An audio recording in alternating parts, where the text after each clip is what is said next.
morning skies will go. Coffee in hand, the stories unfold. This ain't just a show, it's where hearts align. A place to unwind, where peace we find.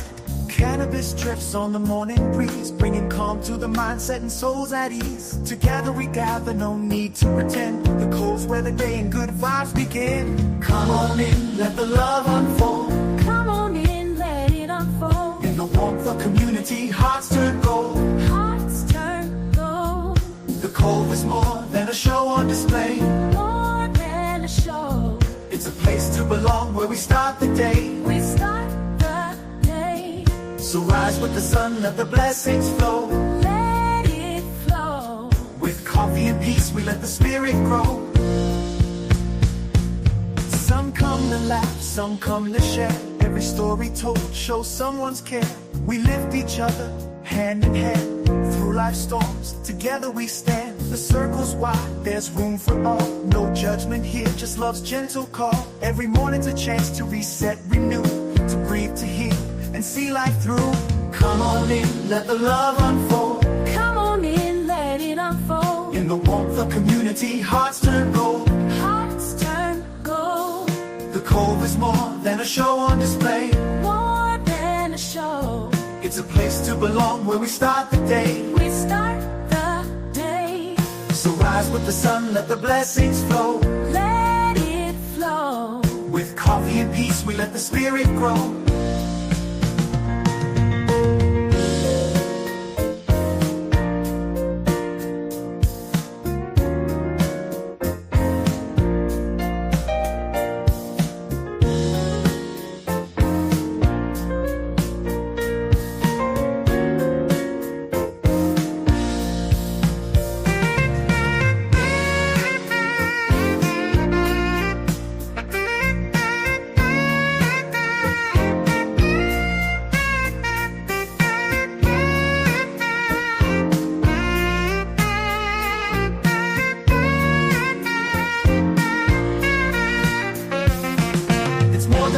It's where hearts connect. Hearts connect. Where hope is planted and love takes effect. Love takes effect. A sacred space where kindness flows. Kindness flows. And every soul finds a place to grow. Let's grow. Come on in, let the love unfold. Come on in, let it unfold. In the warmth of community, hearts turn gold. Hearts turn gold.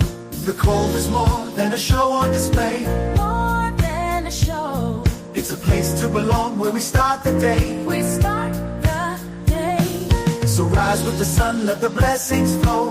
Let it flow. With coffee and peace, we let the spirit grow.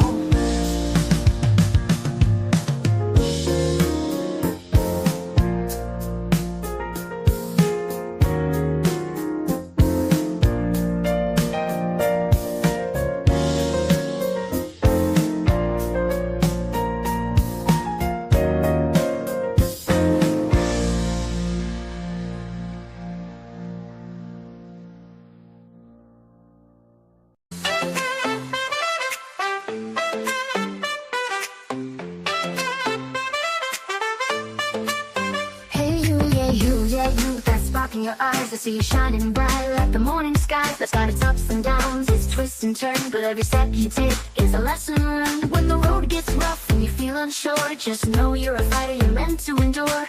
Beanz is here to say you're doing just fine. You got the heart, the strength, you've got the shine.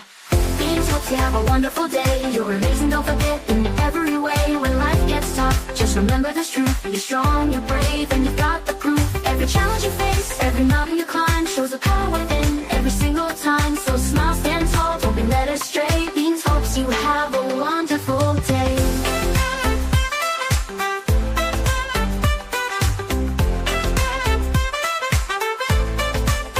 You got that courage, you got that fire. You're the kind of person who lifts others higher. When the weight feels heavy and the path seems long, remember you're built to be tough and strong. You're a rock star, a warrior, no need to pretend. You got the grit and the heart to the very end. So go out and conquer whatever comes your way. Beanz knows you got this every single day. Beanz hopes you have a wonderful day. You're amazing, don't forget, in every way. When life gets tough, just remember this truth. You're strong, you're brave, and you've got the proof. Every challenge you face, every mountain you climb, the power within every single time. So smile, stand tall, don't be led astray. Beanz hopes you have a wonderful day.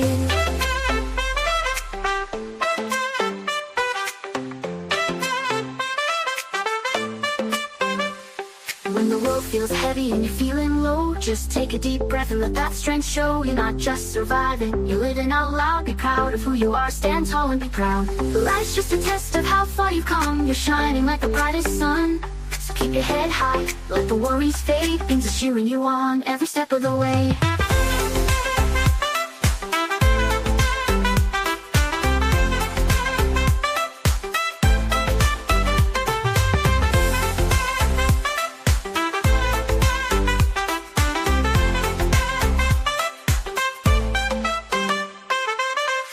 Hopes you have a wonderful day. You're amazing, don't forget, in every way. When life gets tough, just remember this truth. You're strong, you're brave, and you've got the proof. Every challenge you face, every mountain you climb, shows the power within every single time. So smile, stand tall, don't be led astray. Beanz hopes you have a wonderful day.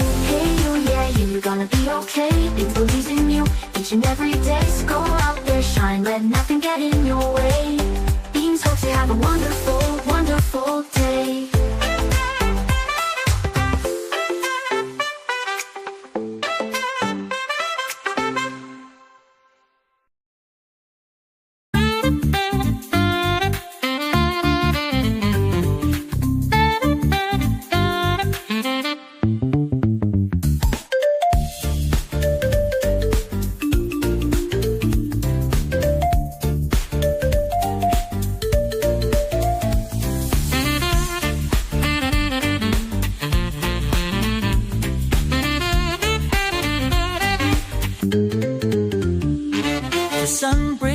It's a brand new day. Cove-TV's here to brighten your way. Coffee brews, the rhythm feels right. Spark your morning, let's take flight. Feel the buzz, let the energy ignite. We're your crew, bringing morning delight. So grab your cup and let it flow. Cove-TV morning, let's start the show. Coming up next is the show you know. Cove-TV morning where good vibes grow. Hit that like, don't forget to share. Wake the world, let's go anywhere.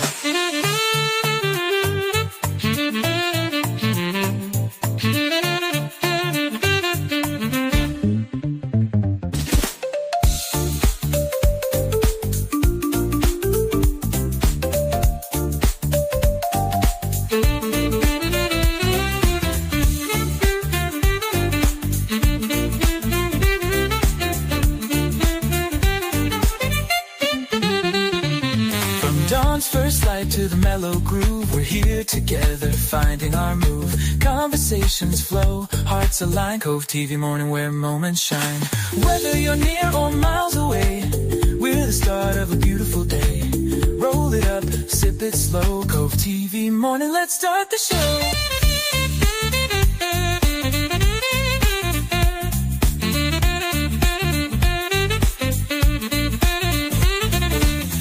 Your head, let the good vibes rain. Cove-TV's magic, ease in the strain.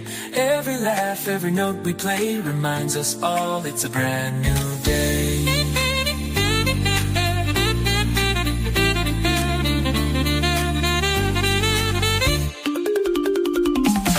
Coming up next is the show you know. Cove-TV morning where good vibes grow. Hit that like, don't forget to share. Wake the world, let's go anywhere.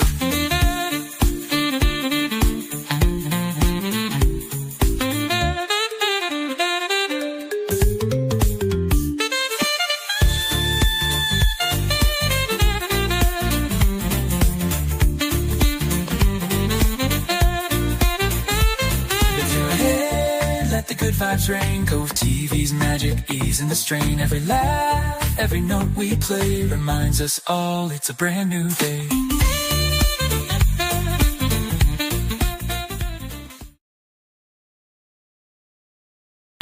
Push the goddamn button! Push the goddamn button!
What is up, everybody? Good mother frickin' Friday morning. What up, Man-Bear?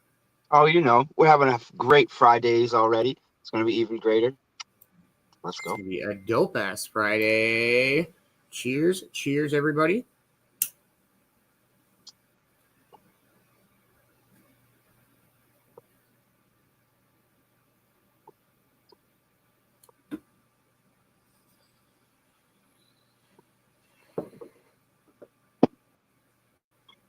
Excuse me.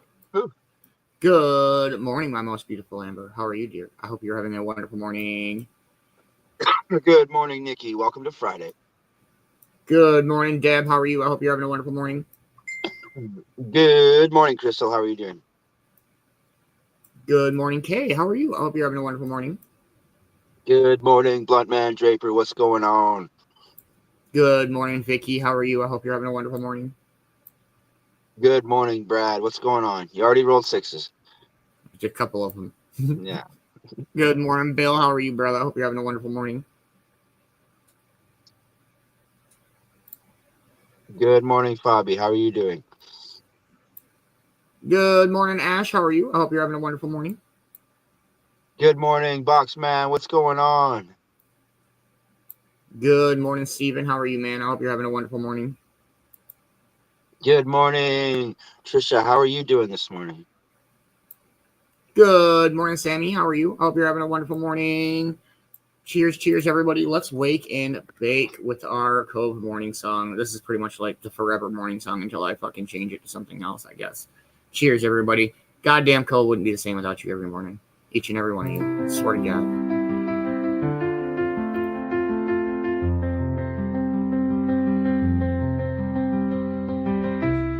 The morning's here, the horizon glows. With every comment, a connection grows. Coffee steam rises, a comforting sight. Your smiles, your vibes make the day feel right. The Cove awakens, together we shine. Each of you here is a blessing divine. Cannabis sparks and the laughter flows. In this sunrise moment, the magic shows. Wake up with you, it's a beautiful start. The Cove's a place that's close to my heart. Each voice, each laugh, a melody true. Sunrise sessions wouldn't shine without you. Through every dawn, we've built this bond. A family of light, stretching far and beyond. Rolling the herb, sharing the brew. Moments like this feel sacred with you. The rhythm of life, gentle and kind, echoes in hearts with peace intertwined. Together we stand as the morning breaks. A sunrise with you is all it takes.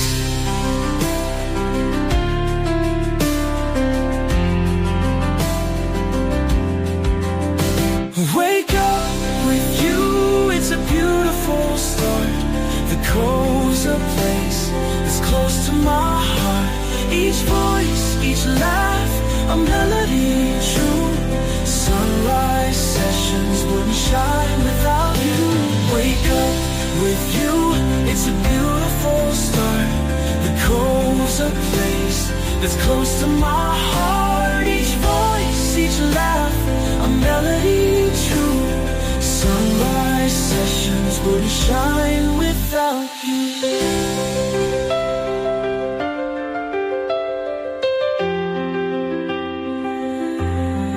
Every smile you share, every story a treasure we hold, more precious than gold. You lift the light, you brighten the way. The Cove feels alive with you every day.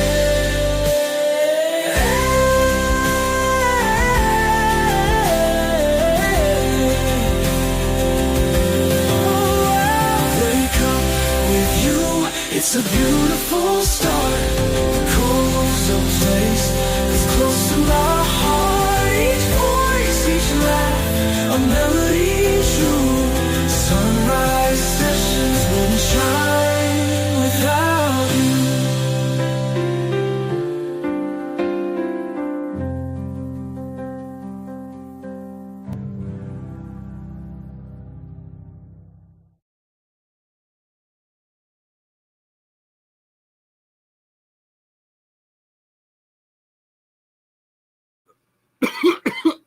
I'm gonna need a fucking minute. Oh my god. You would have heard me exhale that smoke. Yeah, I heard. It was like Yeah.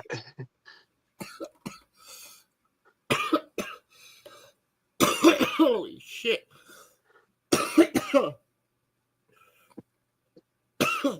Good morning, Chance. How are you, brother? Smoking on that cherry Peyton. Fuck yeah. Oh,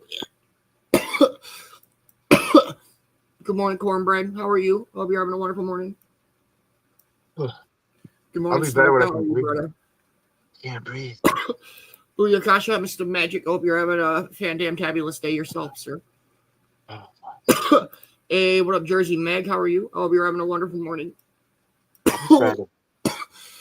damn, son. For real, bro. I was already like halfway dying. I was like, all right, morning. Yeah. Let's go ahead. We're just Yeah. gonna... Yeah, what you said. Oh, man. Oh, man. All right. Good morning, everybody. We are 4 minutes out from 4:20. I hope everybody's off to a wonderful, wonderful start to their Friday. Let's start with our Cove-TV morning update for January 24th, 20-something or another. Oh, good morning, Ma. How are you? I hope you were having a wonderful morning. Turf Wars last night. Well, dodgeball yesterday, I suppose. Great dodgeball games. We can start with dodgeball. That was good. We had Titan. I don't even know. I gotta go to the sheet. I'm gonna fuck it all up. He's like, I tried to remember, and then I hit some nose dabs, and it was like, fuck that. What the fuck you are going to remember? You ain't remembering shit, you little bitch. Yeah. You're going to forget where you put that lighter and then look for it for All 5 right, minutes. here we and then be like, go. The Titans versus face the Troopers. I thought that's what I was going to say. Titans won that one. The Yellow Submariners faced the Kodiak Kings. The Submariners won again. Chronic Crusaders versus the Maple Leaf Rush. The Rush came out on top, which was to kind of be expected.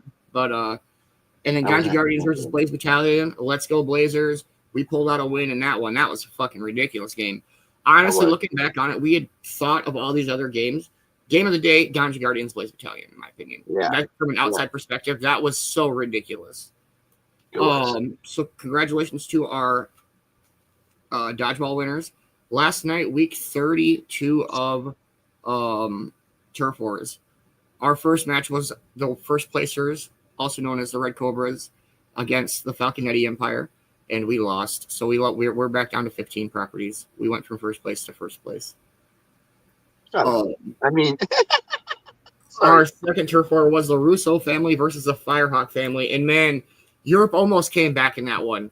That was a good fucking match, but the Firehawks did indeed lose. Good morning, Christina. How are you? I hope you're having a wonderful morning.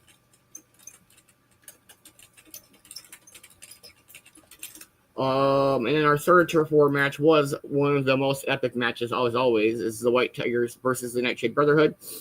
Man-Bear versus Cove-TV. Cove-TV was not able to come up last night, so the shit-talking was kept at a minimum. The White Tigers did come out on top on that one in a very bride-heavy match. But that was a good match, man. That was no blowout. That was that. Final countdown. We're down to our final minute.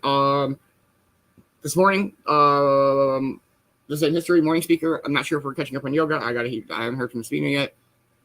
Marble racing this afternoon. Basement Brawling night, 9 p.m. Eastern time. coming out. Drop that hashtag brawl, see if you can get Nooks. The winner of the winners, you'll get silver Nooks to be entered into next week's gold Nook brawl of the month. Man-Bear, like 20 seconds, anything to add? Happy Friday. I love you all. Let's get high. Go White Tigers. Magic's still on his drive for 1K, so please, if you are not following Matt Productions, please do. Yeah. What I he said. feel like I'm probably missing something, but it's fine. You're missing a nose dab. No, I think you did Not those. yet. But shortly. No. Happy birthday! Let's fucking go. Smoke weed every day.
Good morning, CJ. How are you? I hope you are having a wonderful, wonderful morning.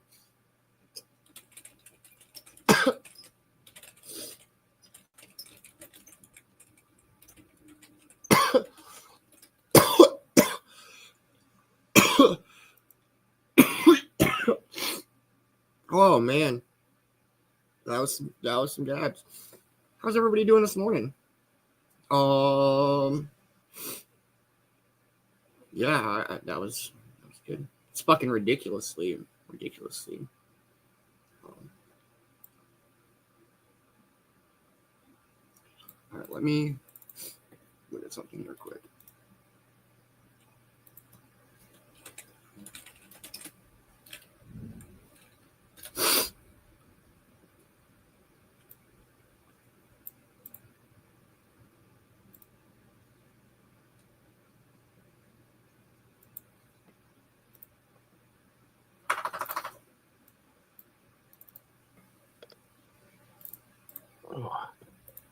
All right, I've shown this. Hey, good morning, D. How are you? I hope you're having a wonderful morning. I don't see anybody doing so. Okay.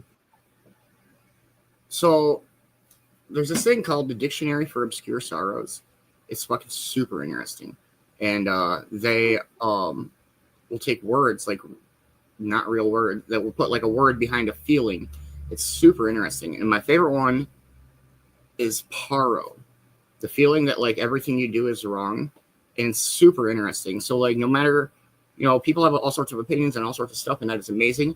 But it's like you can basically echo chamber yourself into anything, or the opposite effect where like you can feel like everything that you're doing is wrong, especially in society where we live in, where like, for instance, like coffee is good for you because of this reason, but then like you'll find another article that says like don't ever drink coffee, that shit will kill you, like that's the worst thing that you could put into your body. And so like it's very Beanz and Man-Bear has been amazing. It's been such a wonderful Friday morning, and so this is very interesting. It's a couple minutes, but here we go, check it out.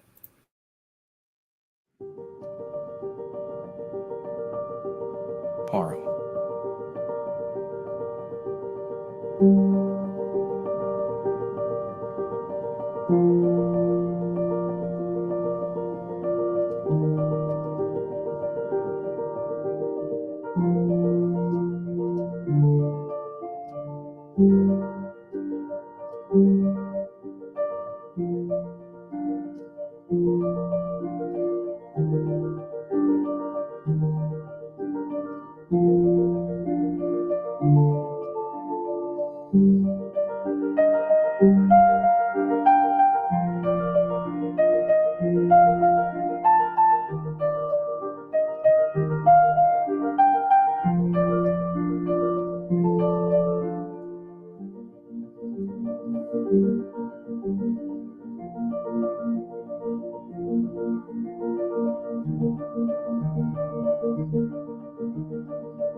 You're doing just fine. You're not doing nothing wrong.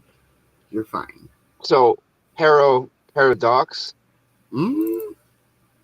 I love the Dictionary of Obscure Sorrows. There's so much interesting shit in there. There's one that's like, I mean, we can watch another one, but there's one that Das Vu, the awareness that this will become a memory. So like this is just a fleeting moment. You know what this reminds me of?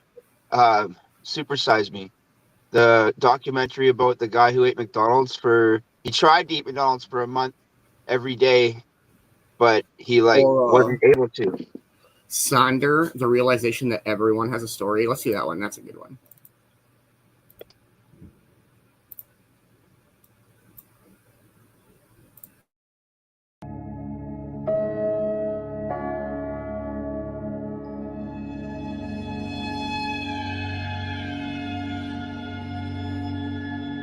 Sonder.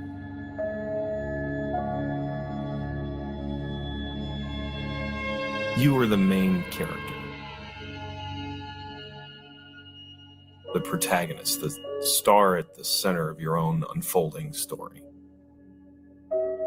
You're surrounded by your supporting cast, friends and family hanging in your immediate orbit. Scattered a little further out, a network of acquaintances who drift in and out of contact over the years. But there in the background, faint and out of focus, are the extras.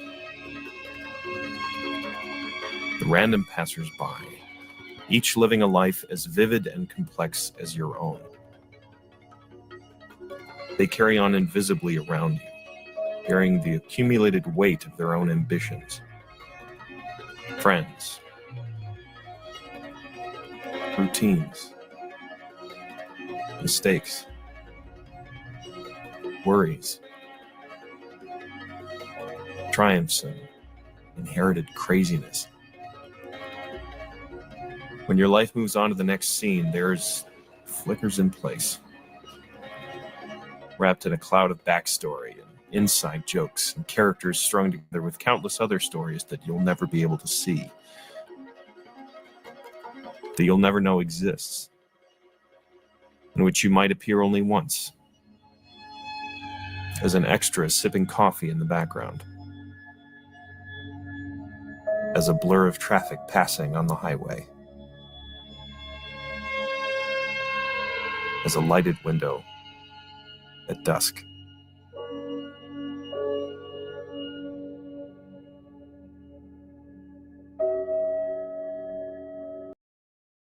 Bro, that shit always hits me right in the gut. I'm like, oh, dang. And they're so good, though. It's so true that, like, I've done a lot of traveling, lots of, like, driving on interstates and stuff like that. And, like, I'll just be cruising just in the zone, and, like, a car will pass me one way or the other. And I'm like, there goes a whole nother person with a whole nother, like, life just as complex as I am, and I'll never see that person again. It's just mind-blowing.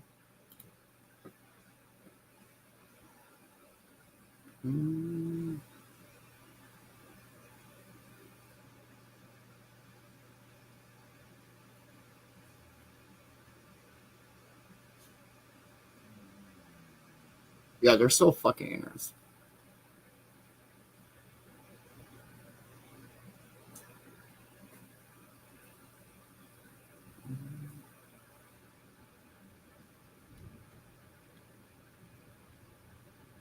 Or you know how like you're nostalgic for like the 20s or the 40s or like, you know what I mean, like an olden, like the, you know, you talk about like the 60s a lot.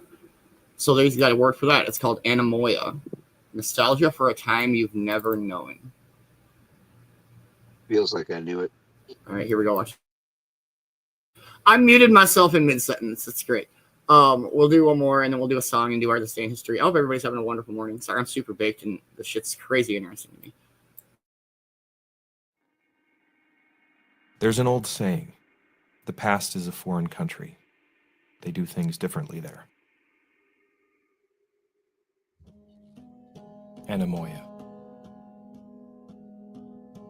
In looking at old photos, it's hard not to feel a kind of wanderlust, a pang of nostalgia for times you've never experienced.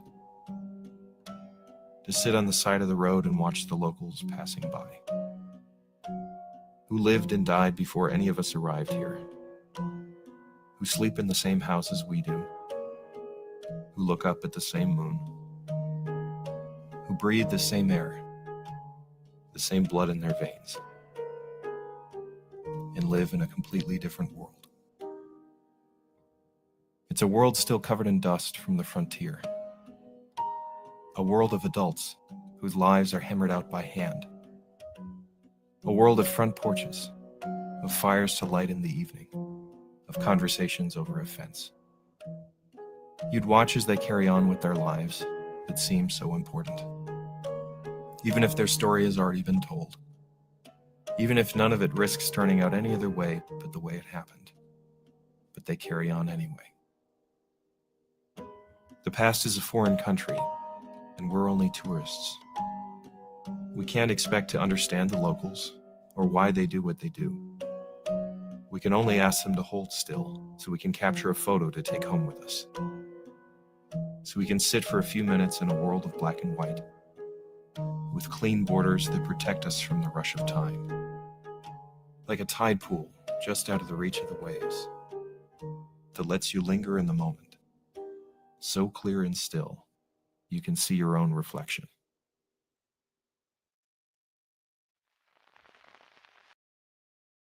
Dude, I fucking fascinated by history, and so like I get that for sure. You see old black and white photos, or like I love like good like black and white documentaries, like the World's Fair shit. I'm super interested in that shit. Oh yeah.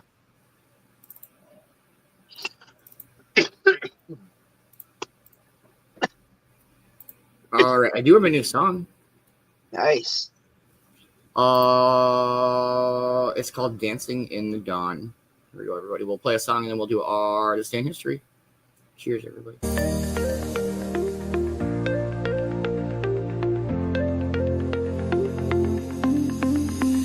The sun creeps up, painting skies in gold. The cove awakens, a story to be told. Feel the sand in beneath, so soft, so warm.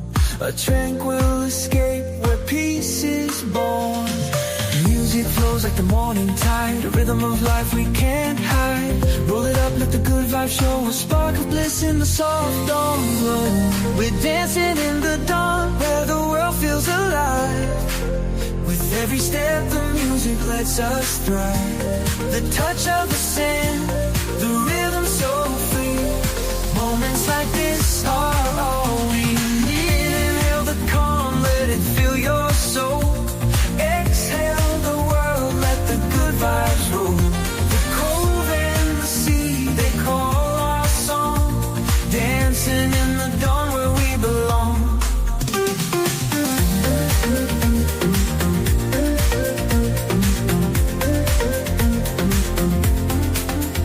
Morning light reflects on the water's face. At the cove we found our sacred space. Roll the green, let the clouds drift high. A moment of magic beneath the sky. Time slows down as the day takes hold. The cove, our temple, the sunrise gold. Feel the rhythm, let the music play. A celebration of life in every way. We're dancing in the dawn, where the world feels alive. With every step, the music lets us thrive. The touch of the sand, the rhythm so free. Moments like this are all we need. Inhale the calm, let it fill your soul. Exhale the world, let the good vibes roll. The cove and the sea, they call our song. Dancing in the dawn where we belong. We're dancing in the dawn where the world feels alive. With every step, the music lets us thrive. The touch of the sand, the rhythm so free. Moments like this are all we need. Inhale the calm, let it fill your soul. Exhale the world, let the good vibes roll. The cold and the sea, they call our song. Dancing in the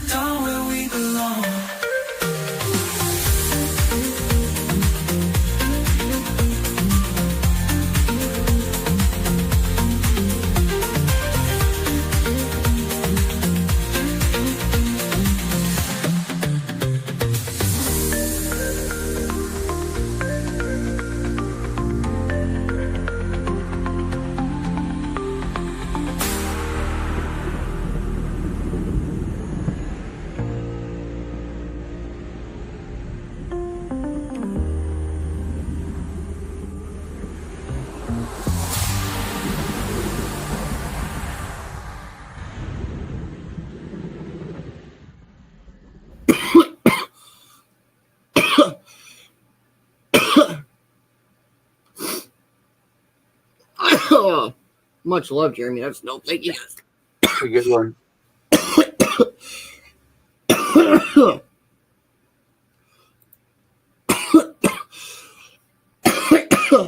Thank you. Thank you. I was kind of going for more of like a mellow tropical house vibe.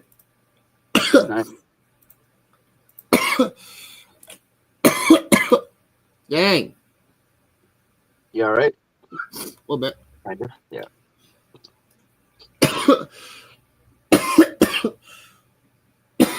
Maybe. Welcome back, Sammy. Oh, dang, that sucks. I'm sorry. Oh, thank you, Kay. All right, here we go. We got this day in history. Yesterday was the 24th. 23rd. I'm way too high for this.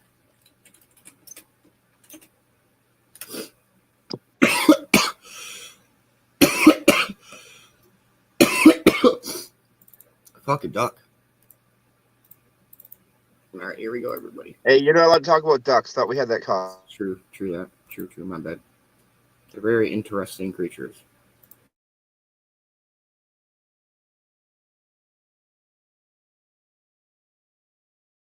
All right, here we go. Just name history.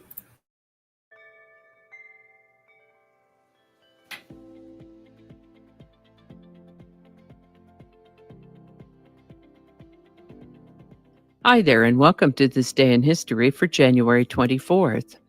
January 24th is the 24th day of the year in the Gregorian calendar, with 341 days remaining to the end of the year, except in leap years, in which case there are 342 days remaining to the end of the year.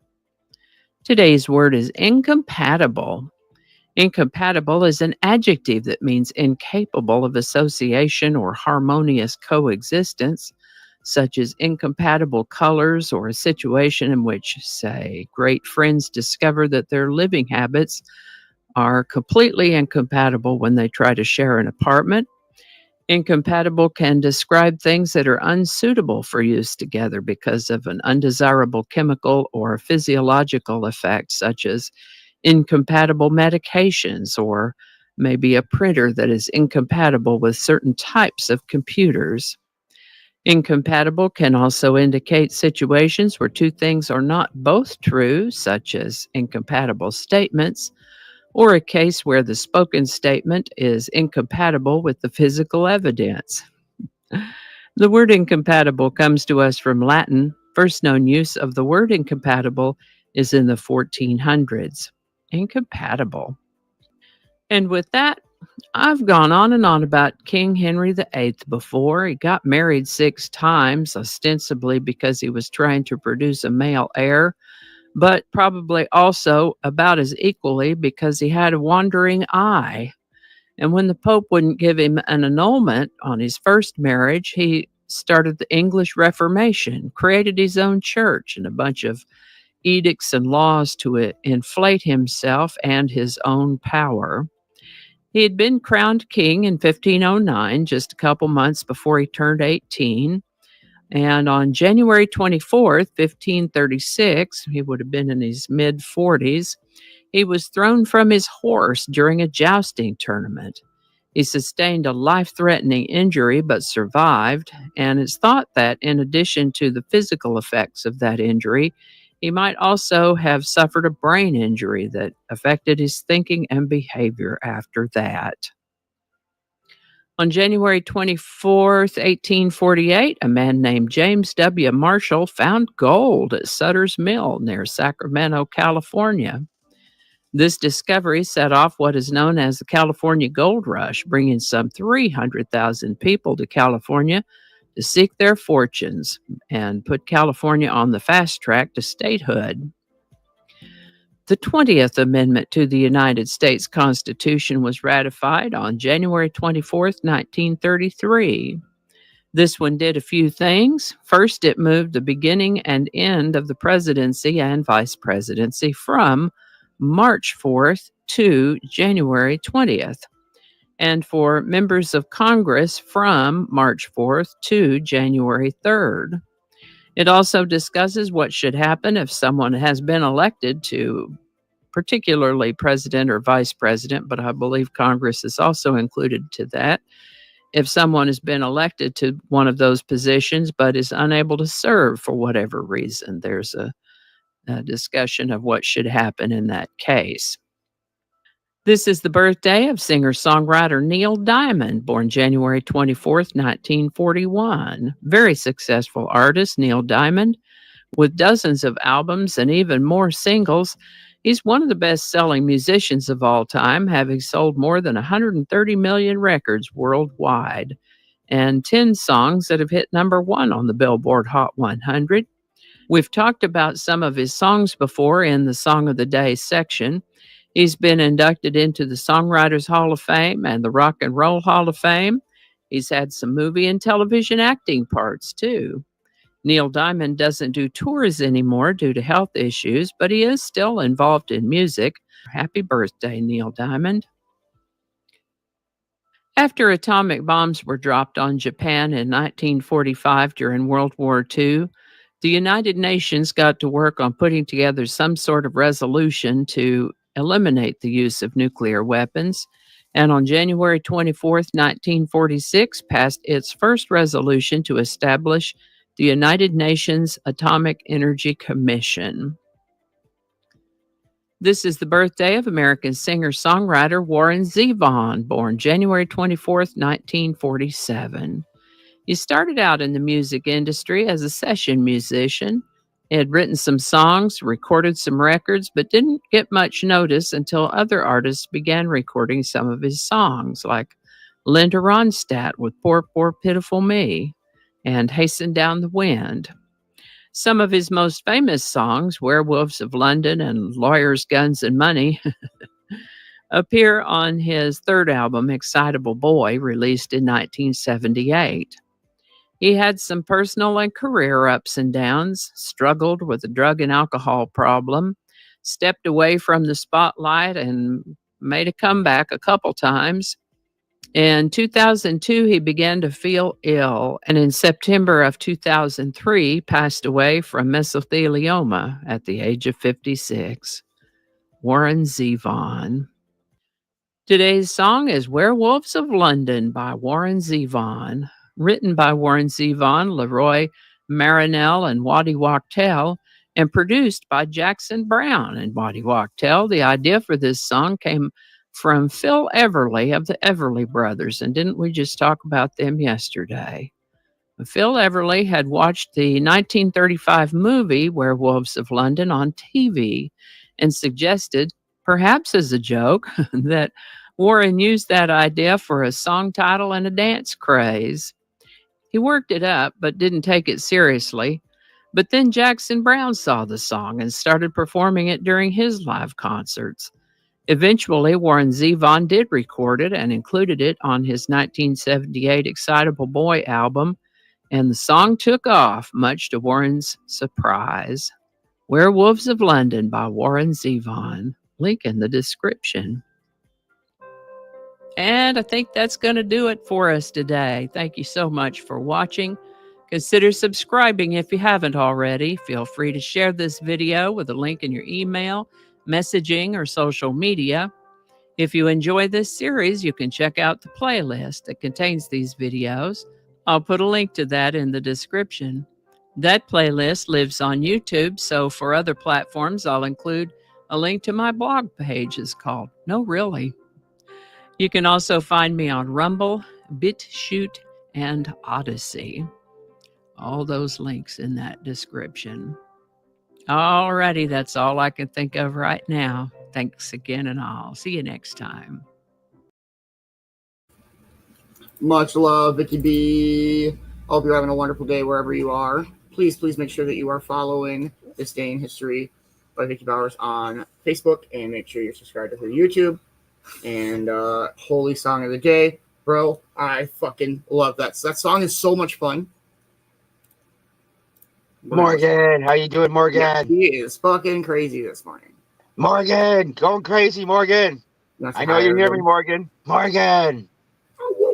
Oh my goodness. Oh my goodness. I Need your glasses clean? Need your glasses clean? fucking guess. Morgan, get him! Get him! Get him! Get him! Sorry. Okay, don't get him. No, she's not gonna stop. No, stop. All right, this is the show now. Morgan attacking Beanz. That's it. Stay Arr, tuned. arr. Okay, quick. That's fucking great. Oh, yeah, I definitely want to go like this and like that real quick. Okay, just chill. Yeah. Can you get down, please? You're kind of a pain in the butt this morning. Go, your ball is in the chair. Go get it. It's over there. Say, Yeah, I don't she's fucking pretty. listen to you. Say, I don't fucking listen to you. Yeah, she's pretty good, but she's like, no, Yeah, fuck. Oh, now she jumped with it. Yeah, Dude, this song is such a fucking jam. It's so fun. I love the piano.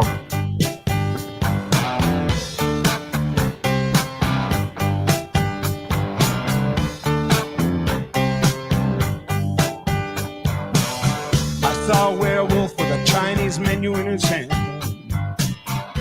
walking through the streets of Soho in the rain. That's 29 seconds. But I don't give a fuck. He was looking for the place called Lee Ho Foo's. Gonna get a big dish of beef chow mein. Ahoo, werewolves of London. Ahoo.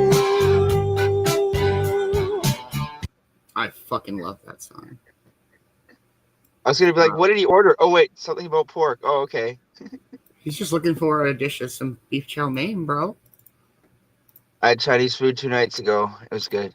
Did you have beef chow mein? No. Man-Bear in Canada. No, I had sweet and sour pork, barbecue fried rice, and chicken chow mein. Gotta have the chicken chow mein. Right? Hey, For check. real, Ash. I think that she's a big fan of that song, too. She's Yeah. crazy this morning. She's usually not this playful this early in the morning sometimes, but she used to be. But that's great. Yeah. That was a great day in history.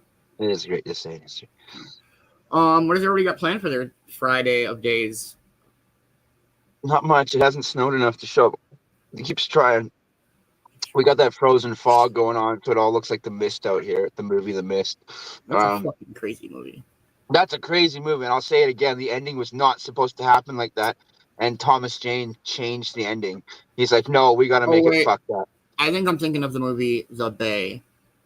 Okay, Yeah. it's also a good one. Don't But the get in movie the The trailer. Mist, Don't get the in movie The trailer. Mist is the movie The Mist is aliens in the mist, basically. But what it was a military experiment that opened What a movie? portal. Oh, The Happening with Mark Wahlberg. That's a Yes. fucked up movie, bro. The Dude, that's trees fucked up. are sending out pheromone. What the? Wait, what? Yeah. Dude, that movie's crazy.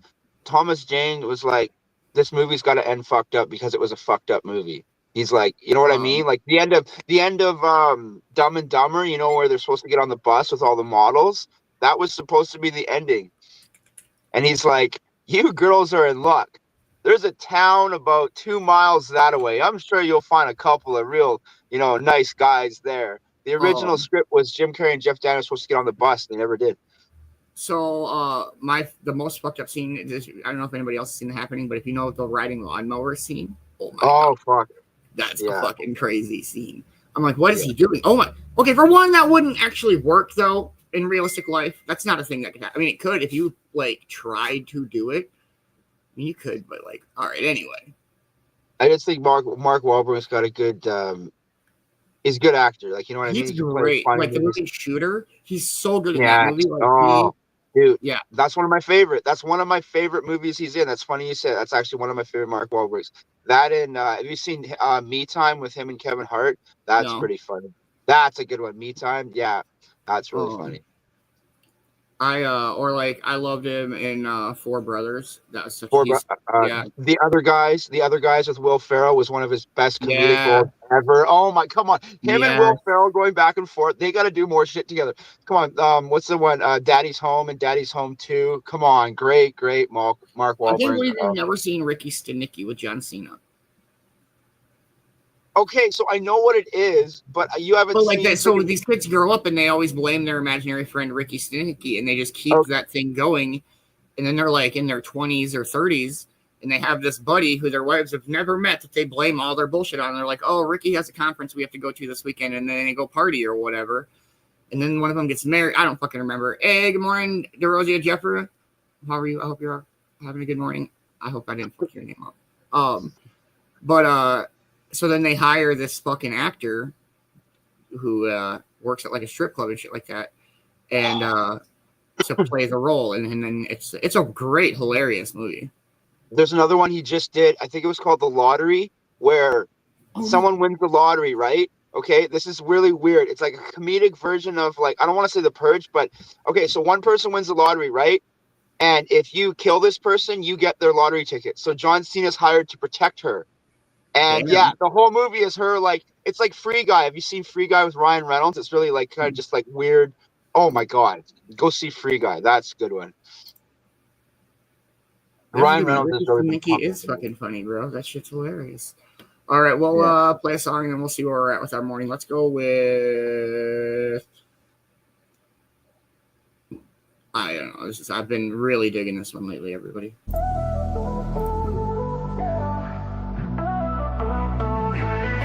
We got the vibes on high, rolling smooth. Energy electric, locked in the groove. Beats are kicking, clouds drifting by. Riding these waves, reaching the sky.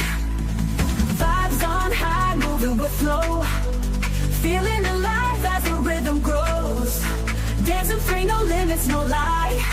With the crew, just vibes on high.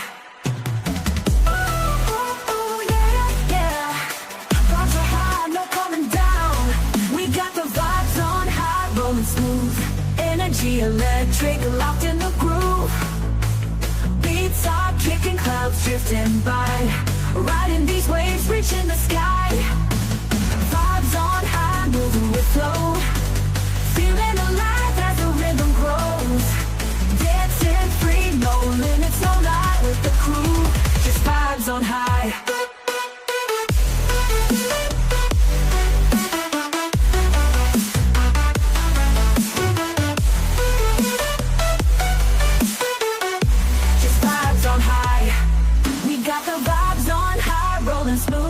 Energy electric, locked in the groove.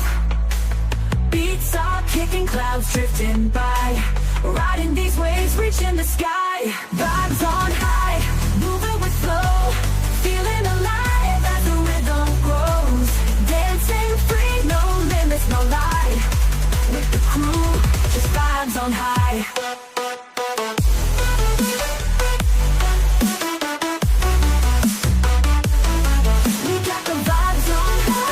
Smooth, energy electric, locked in the groove.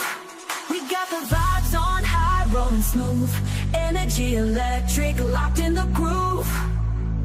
Beats are kicking, clouds drifting by. Riding these waves, reaching the sky. Vibes on high, moving with flow. Feeling alive as the rhythm grows. Dancing free, no limits, no lie. With the crew, just vibes on high.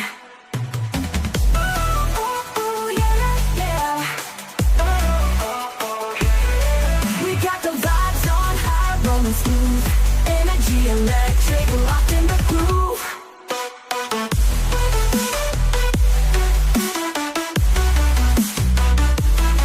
We got the vibes on high, rolling smooth. Energy electric, locked in the groove.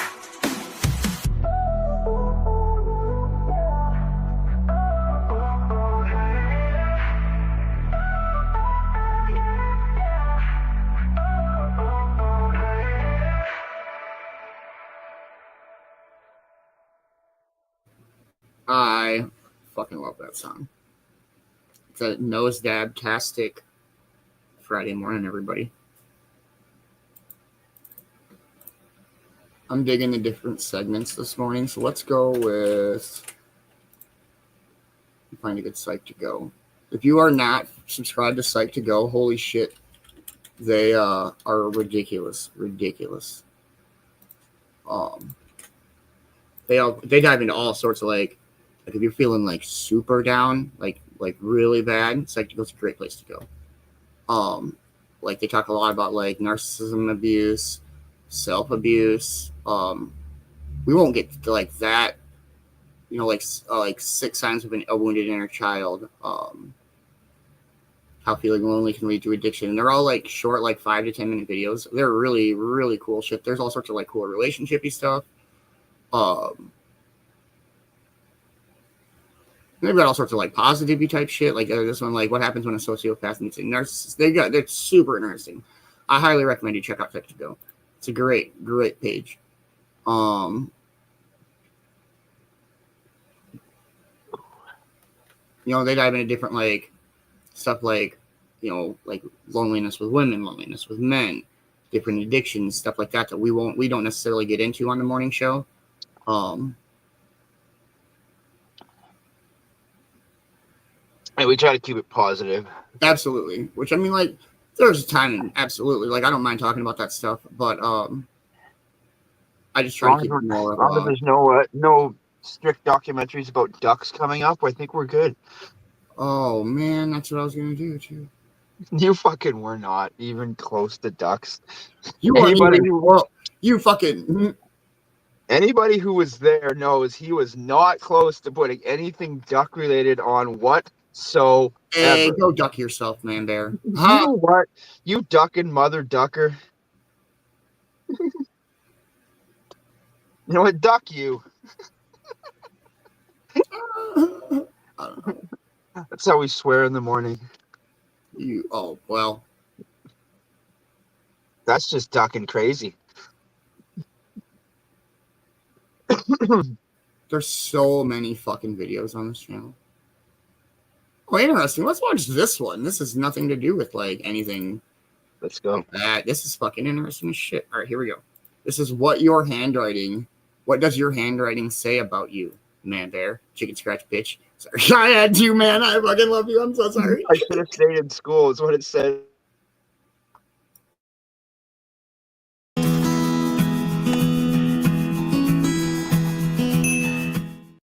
Hi there, Psych2Goers. Welcome back to another video. Before we start, we'd like to thank you for all of the support you've given us. Psych2Go's mission is to make psychology and mental health more accessible to everyone. So let's begin. Have you ever compared your handwriting with your friends to see how different it is? Like fingerprints, no two share the same handwriting. The way you loop, cross, and dot your letters can actually say a lot about your personality and mindset. Although handwriting analysis isn't foolproof, it can still give you some insights into yourself. Try writing out a sentence. We suggest, "The quick brown fox jumps over the lazy dog." Then keep watching this video to see what your handwriting says about you. Number 1, the size of your handwriting. Did you know that the size of your handwriting can represent the level of self-esteem and self-awareness you have? It's one of the more reliable things to look out for, since it doesn't change too often over time. Large handwriting may show that you're outgoing, people-oriented, and that you want to feel understood and noticed. On the other hand, small handwriting may mean that you're shy, detail-oriented, and meticulous.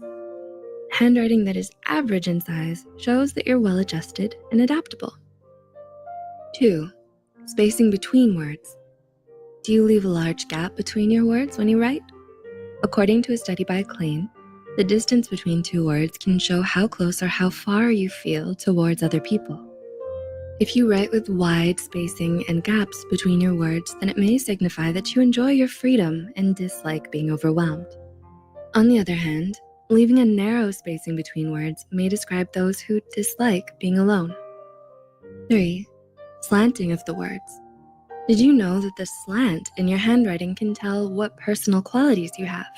The tendency to slant to the right means you're sentimental, open to new experiences, and you're someone who highly values their friends and family, while slanting to the left may show that you're more introspective, reserved, and you're someone who prefers to work behind the scenes. If you write without slanting at all, then you tend to be logical, practical, and pragmatic. Number 4, how are you dotting your I's? How you dot your I's can say a lot about you. Adding your dot way above the I shows you have a great imagination, while adding the dot right over the I shows that you may be more detail-oriented, organized, and empathetic in what you say or do. If you use a slash instead of a dot, then you may be overly self-critical and have little patience for inadequacy. And adding circles instead of dots signals a childlike curiosity and a want to be a visionary. Number 5, the way you cross your T's. Similarly, the way you cross your T's can be telling of your ability and persistence to achieve your goals. Crossing at the top of the T indicates that you have good self-esteem and are ambitious, and you set big goals. If the cross is in the middle, then you tend to be confident and feel comfortable in your skin. Long crosses show that you are determined and enthusiastic, even if you may be stubborn at times, while short crosses show that you may lack the determination to complete tasks. And number 6, type of margins. Do you leave a large or narrow margin when you write? The amount of space you leave can say a lot about your outlook and attitude towards life.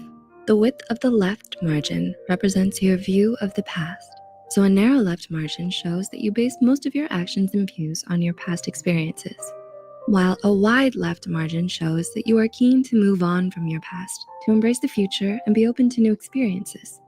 Similarly, the right margin can be telling of your attitude to the future. If you leave a narrow right margin, then you tend to embrace the future and are sociable and adaptable, whereas a wide right margin shows that you're more cautious about the future and prefer the current stability you have. So what did you find out about your handwriting? Tell us about it in the comments below. Well, I don't know about all that. I think that, like, if you cross your T in the middle, it's like lowercase.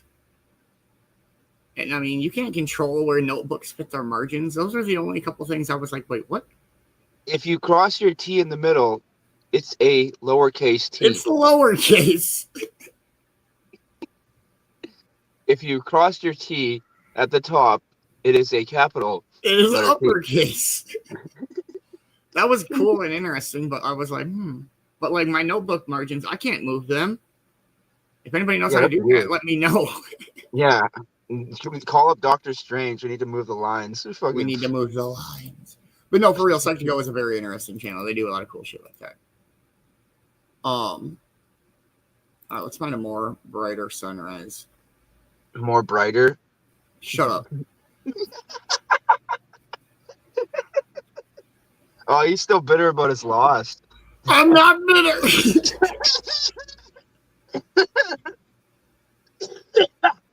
Right. You're bitter, Man-Bear.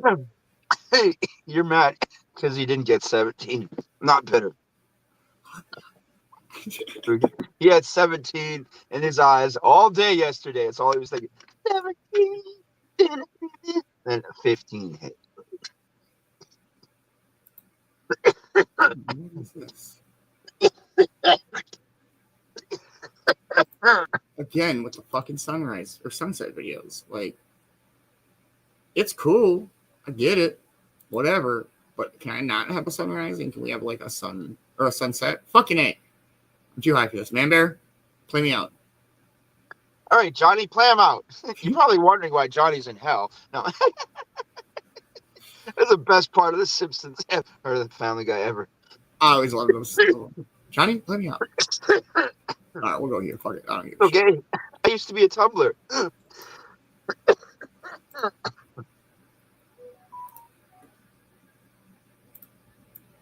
I don't know. We're going here. I feel like we're stuck on this bitch, but holy shit, dude! I didn't think the palm tree was real, but the waves crash around it. I think that's pretty fucking real. I was like, that bitch just looks like it was just like put on there. You're fucking. How is it still standing, yo? Like that's so crazy. But it's sand. It can't be rooted that far. I mean, I've been to places like that. That's fun. It's so weird.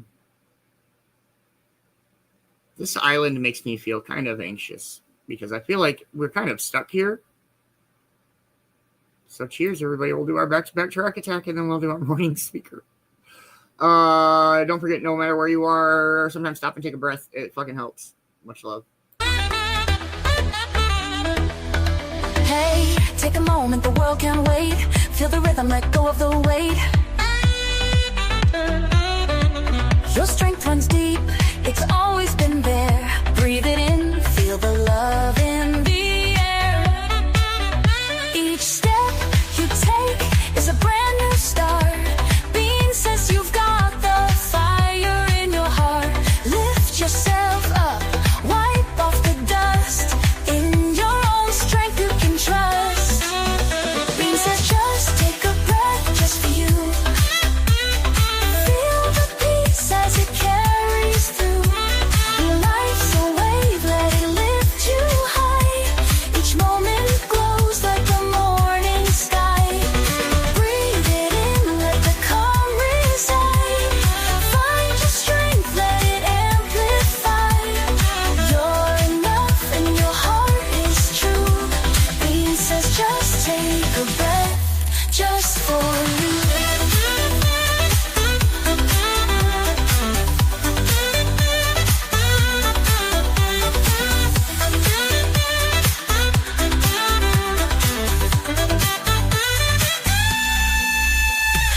The sun is rising, your soul ignites. Feel the energy reach new heights. Challenges fade, your strength will grow. You've got the courage, let it show. Beanz says stand tall, let the world see the beauty and strength that's in you and me. Every breath's a step toward the light. You're the spark that shines so bright.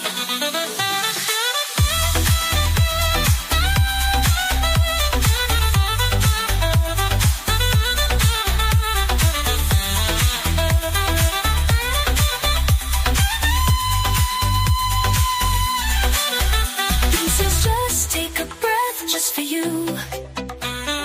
Feel the peace as it carries through. Life's a wave, let it lift you high. Each moment glows like the morning sky. Breathe it in, let the calm reside. Find your strength, let it amplify. You're enough and your heart is true. Beanz says just take a breath just for you.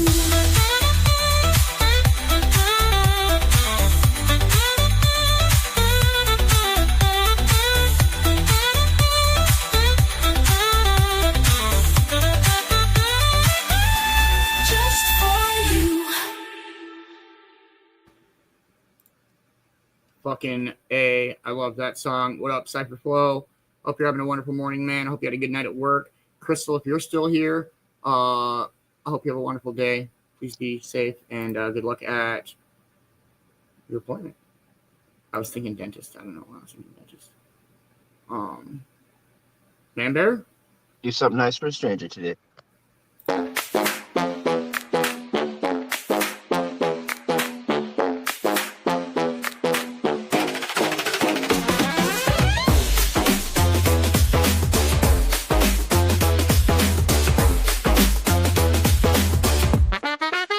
Yo, it's a new day, time to shine that light. Do something good, make the world feel right. From the Rockies to the lakes, under sky so blue. Man-Bear's got the love and it's all for you. Help a stranger, flash a smile their way. A little kindness can make their day. In this big old world, be the best you can. Man-Bear's got the plan, lend a hand, my man. Be yourself, ain't no one like you. You're rare, you're bold, and you're shining through. Spread that love, make someone's day. Man-Bear's wisdom shows the way. From snowy peaks to skies so clear. Kind words and vibes we all should hear. Stay cool, stay kind, let the good vibes grow. Be the change in the world that we all wanna know. Hey!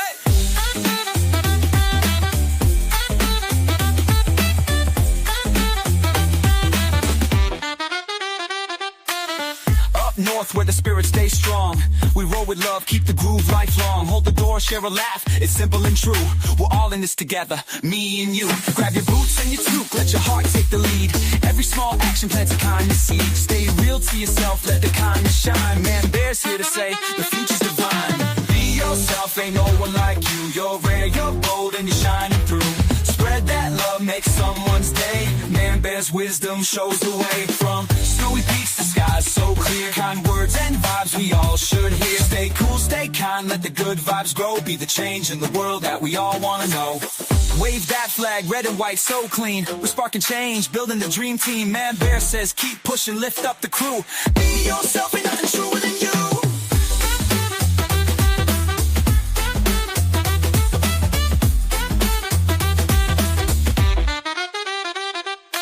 Wave that flag, red and white, so clean.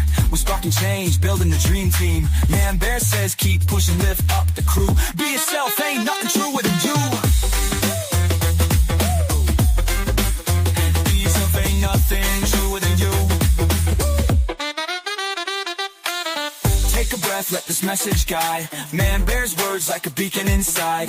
Do your thing, let your true self shine. One act of love at a time divine.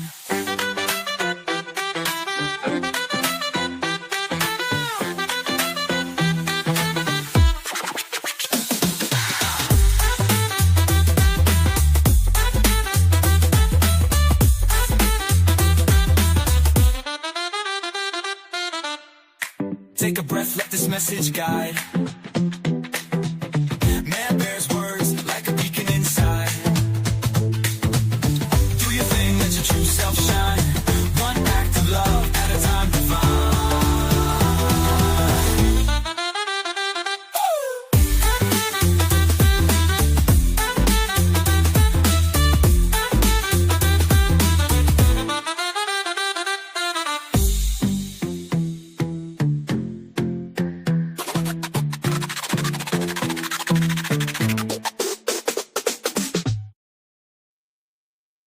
You're right, Derek. That's an episode where Bart's evil twin lives in the attic, and they're feeding him a bucket of fish heads.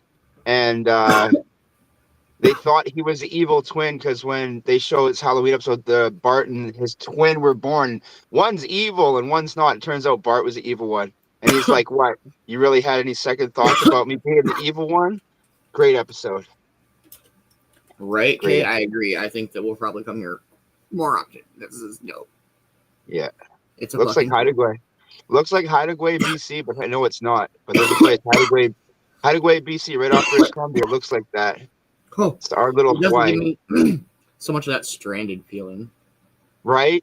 Although if you were stranded in a place like that, you'd be like, "Oh no, come rescue me! I'm so bad off on this beach with this beautiful warm weather and nobody around." Oh, Oh, that would suck. I've been watching Yeah. Survivor Man, which whatever. All the fucking shows are fucking bullshit. I don't care. I enjoy Survivor Man. Leave me alone. But anyway. no, it's a good show. What do you mean? I did one. I watched one where he was on a fucking the life raft one, and he ended up like, bro, you don't want to be stuck on no beach by yourself with nothing. That would be horrible. I mean, do you have a Drink that volleyball? water. That water, you can't drink that. Delicious looking water. You're fucked. Do you have a volleyball? Good morning, Sandra. How are you?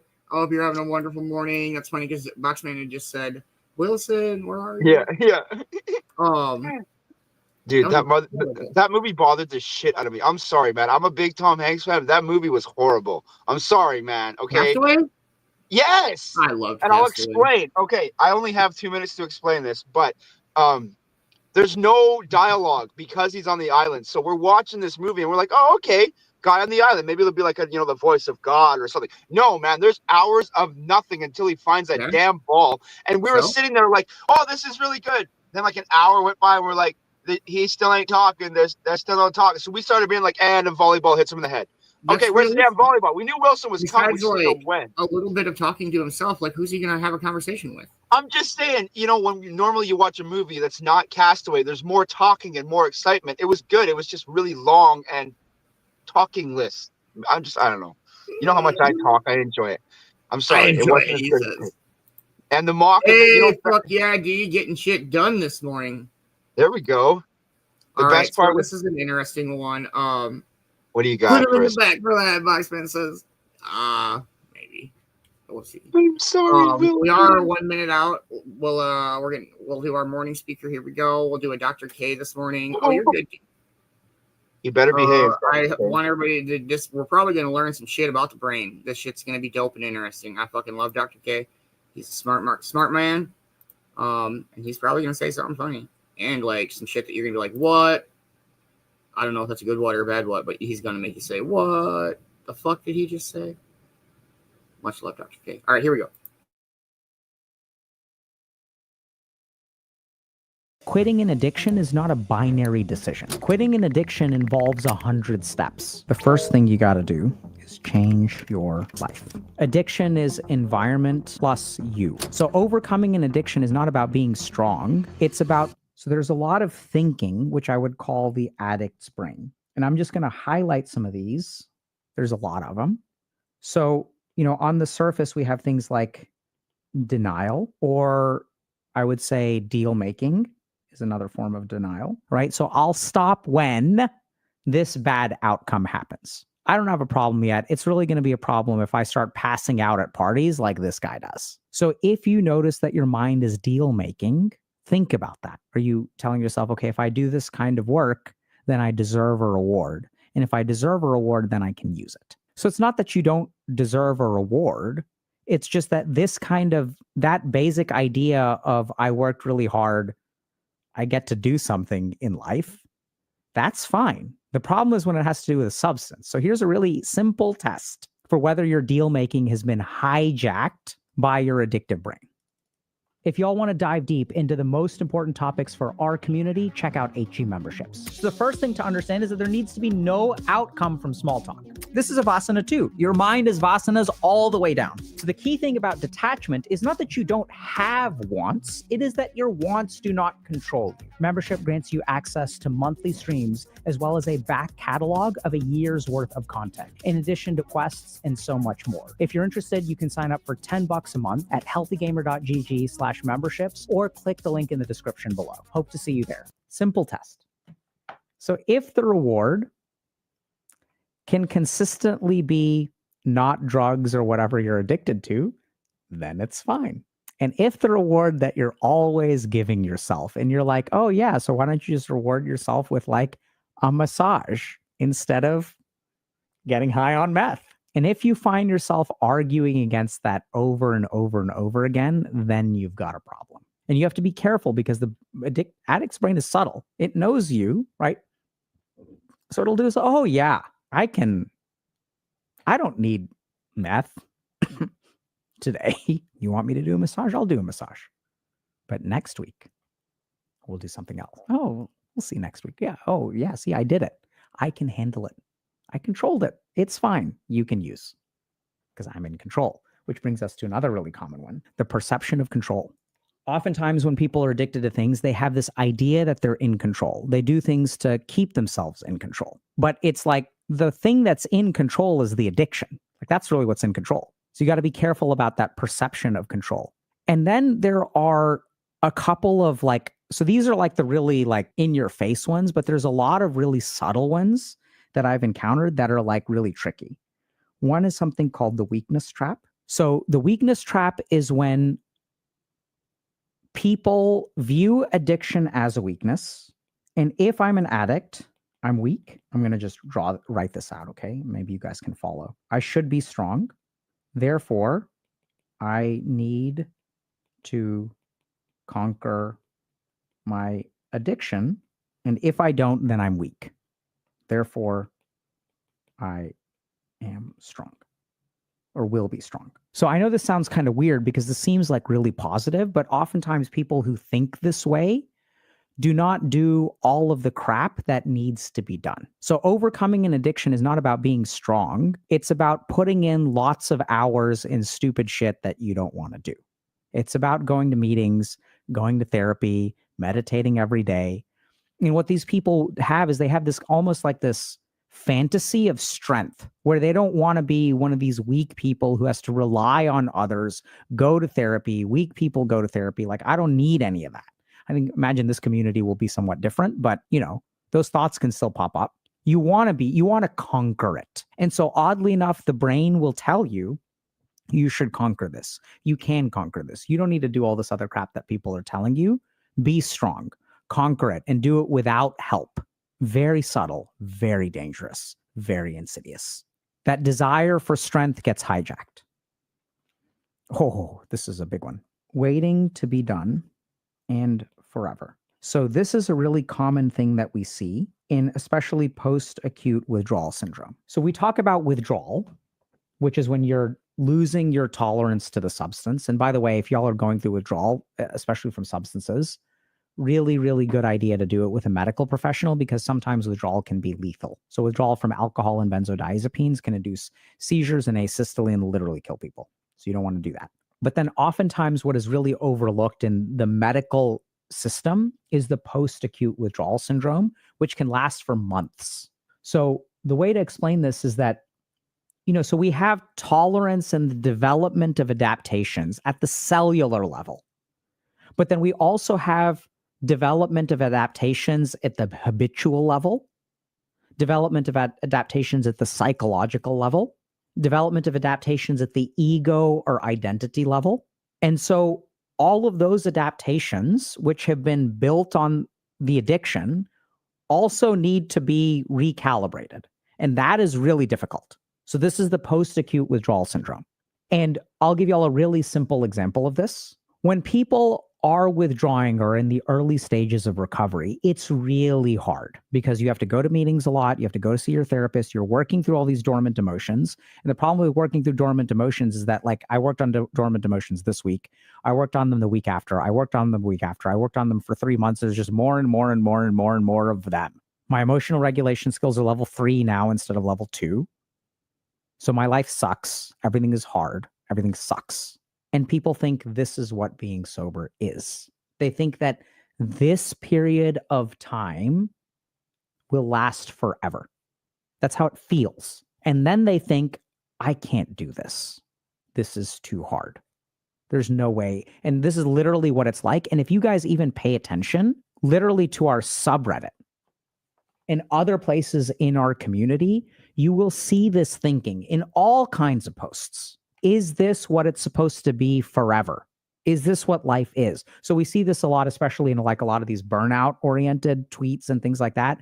Is life supposed to be going to work 9 to 5, coming home, doing laundry, doing meal prep, eating, working out, having 30 minutes of recreation time and going to bed? Is that what is the next 40 years of my life like this? No, that's not how it works. Things are hard right now until you adapt, until you build habits, until you sort of get everything sorted out. This is the hardest period, but it doesn't stay like this. So there's a sense of foreverness, which really induces hopelessness because people don't think that they can withstand this forever. But the good news is it's not forever. It's just your brain doesn't experience that. And why not? It's because for weeks at a time, it is this. So the post-acute withdrawal syndrome can last 6 months, maybe even up to a year. And so as the brain calculates that out, it says, I don't have the energy for this. And then it induces some degree of hopelessness. And then it starts telling itself things like, well, if I'm going to crack a year from now, why not crack today? So there are a couple of things that we strongly recommend. So let's go through the rules of recovery.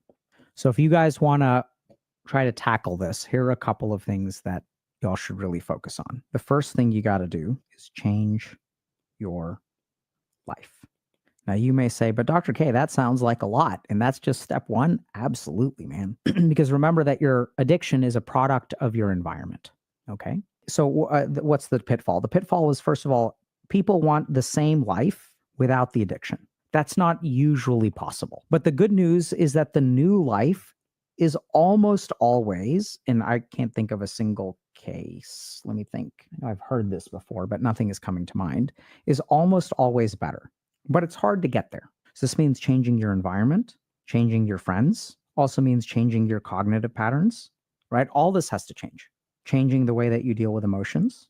And so it's weird because I work with a lot of people who will say, like, addiction was the best thing that ever happened to me. And people are like, how on earth, like, what do you mean? And what a lot of people will say is, like, if it wasn't for the addiction, it becomes a wake-up call.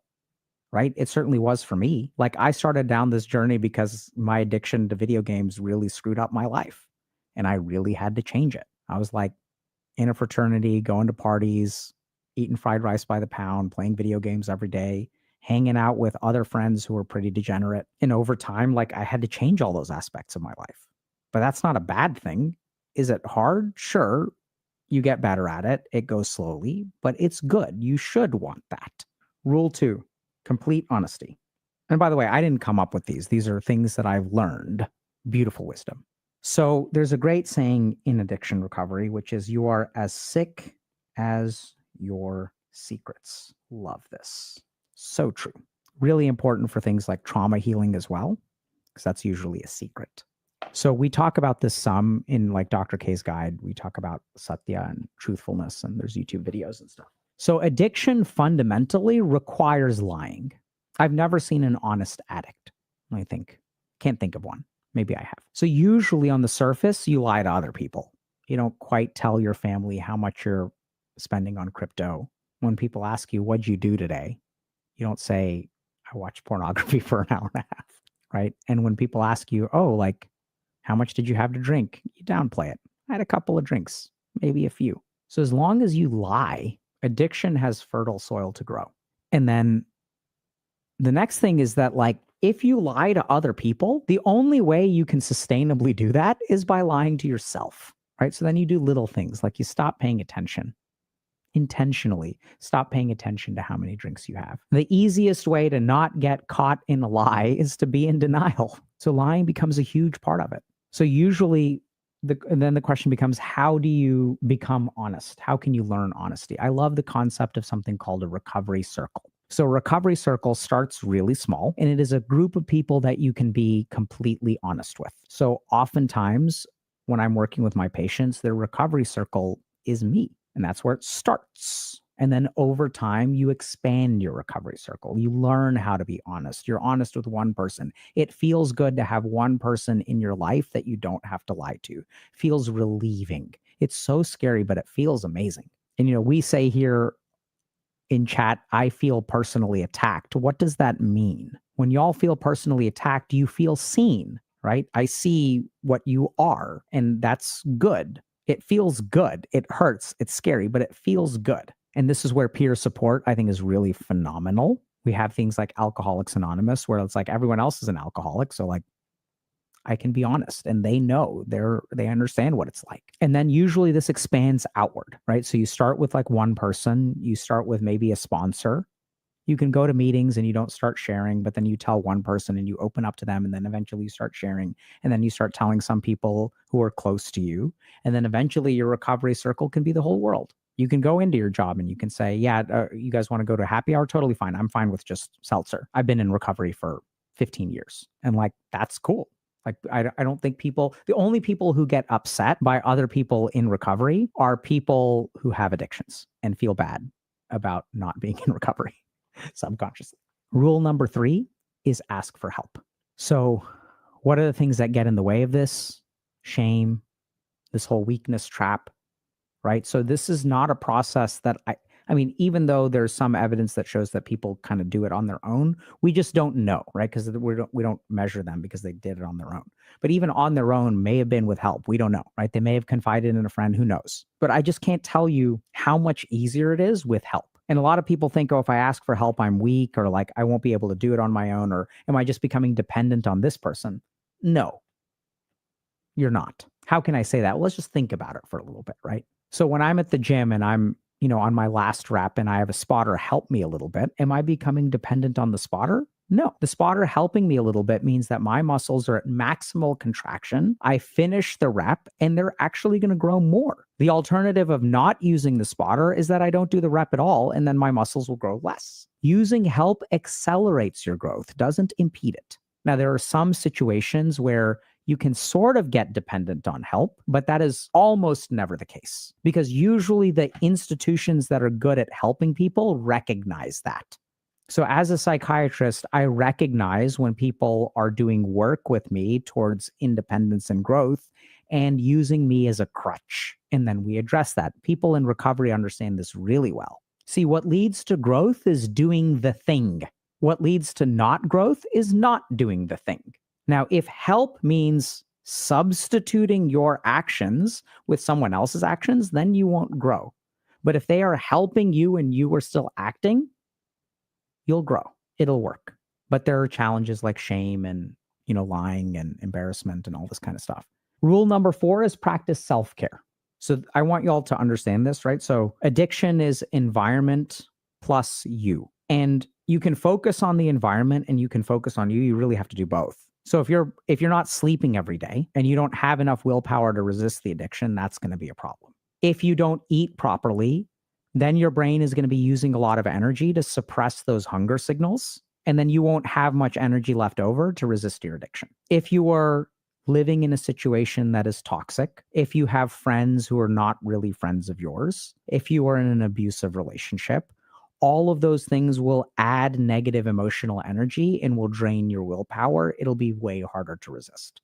So you must take care of yourself. Addiction is very hard to beat in general. So you might as well optimize yourself if you want to increase your chances of success. And so a big part of what I teach is self-care. Go to yoga, go to meditation, do that stuff. Take care of your diet, because it's going to be hard enough even without all that stuff. Give yourself every chance of success. Last rule, most important rule, is don't bend the rules, right? So the first rule of Fight Club is, and the last rule of addiction recovery is, don't bend the rules. See, the moment that you start bending the rules, the addiction can leak in. I want y'all to think about addiction as a poisonous gas that will fill whatever container you give it. If you have a crack in the wall, it'll slip through it, right? We gave y'all a couple of examples of like, oh, I deserve it. It'll use whatever it can. Oh, you're ashamed of yourself. You're pathetic. You might as well use. You're not worth it. You deserve to destroy your life. You feel weak. You want to be strong. Oh, yeah, don't get help.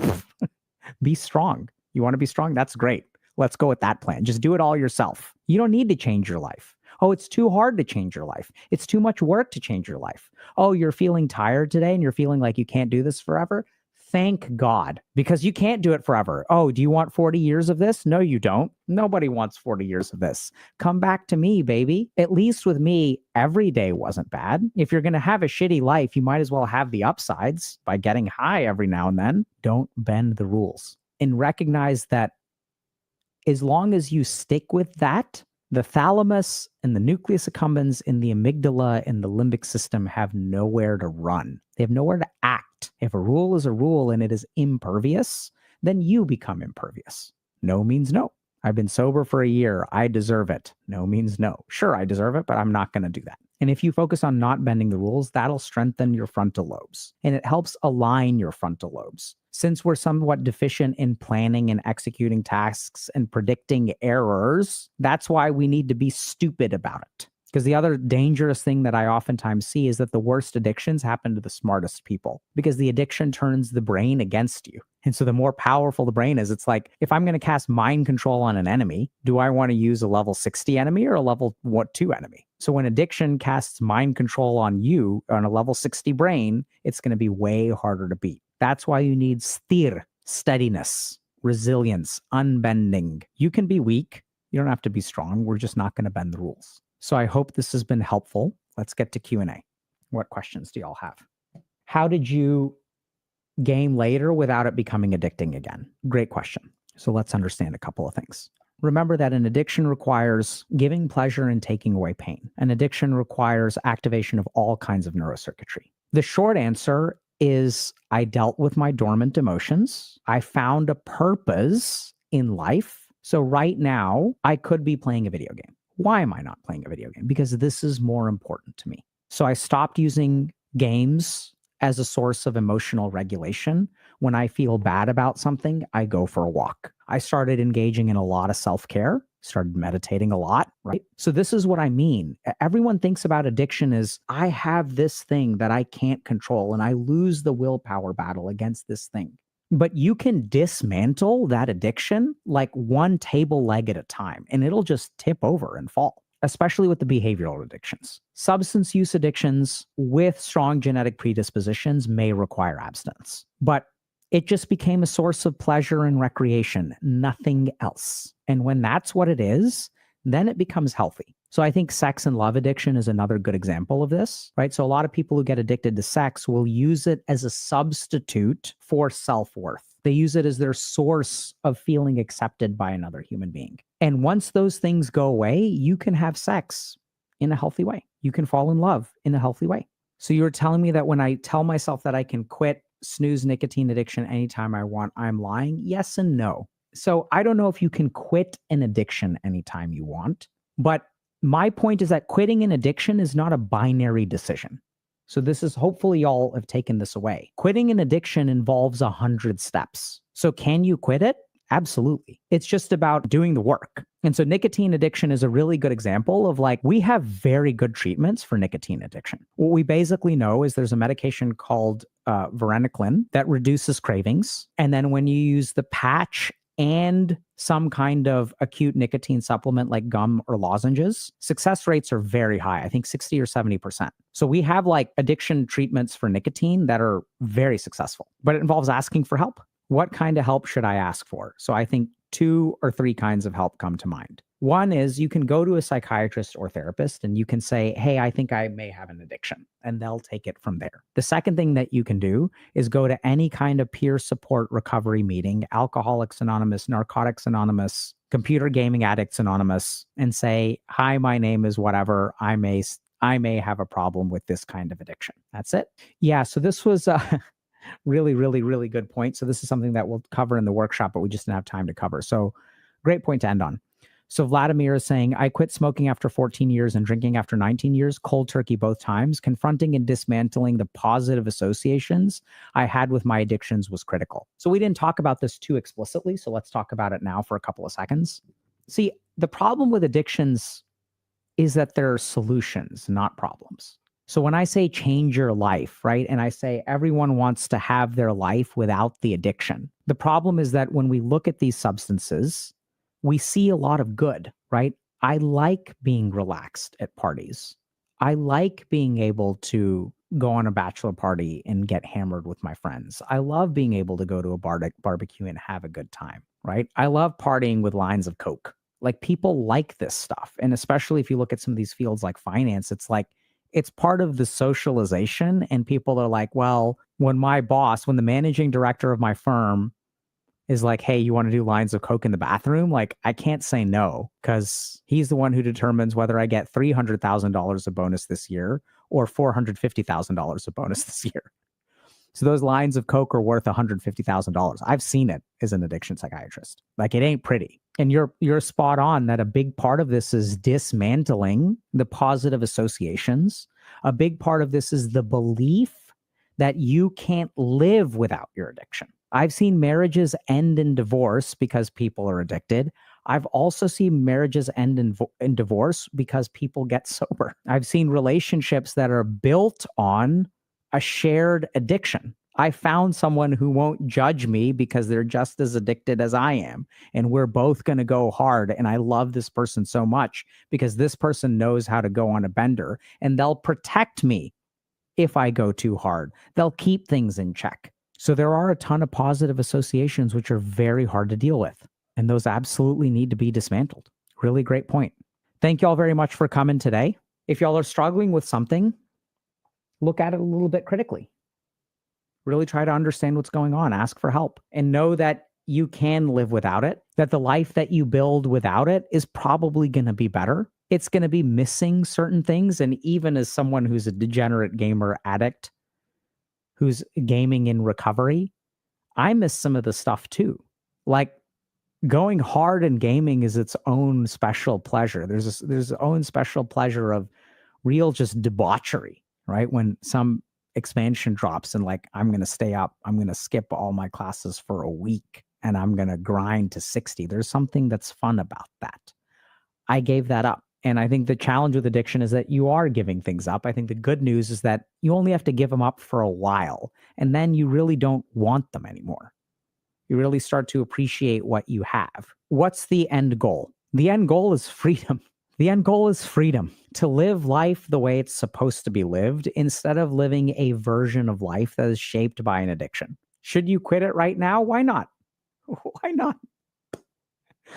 Hey y'all, hope you enjoyed today's video. We talk about a bunch of topics like this on the channel, so be sure to subscribe for more. If you're already subscribed, GG, and we'll see you in chat.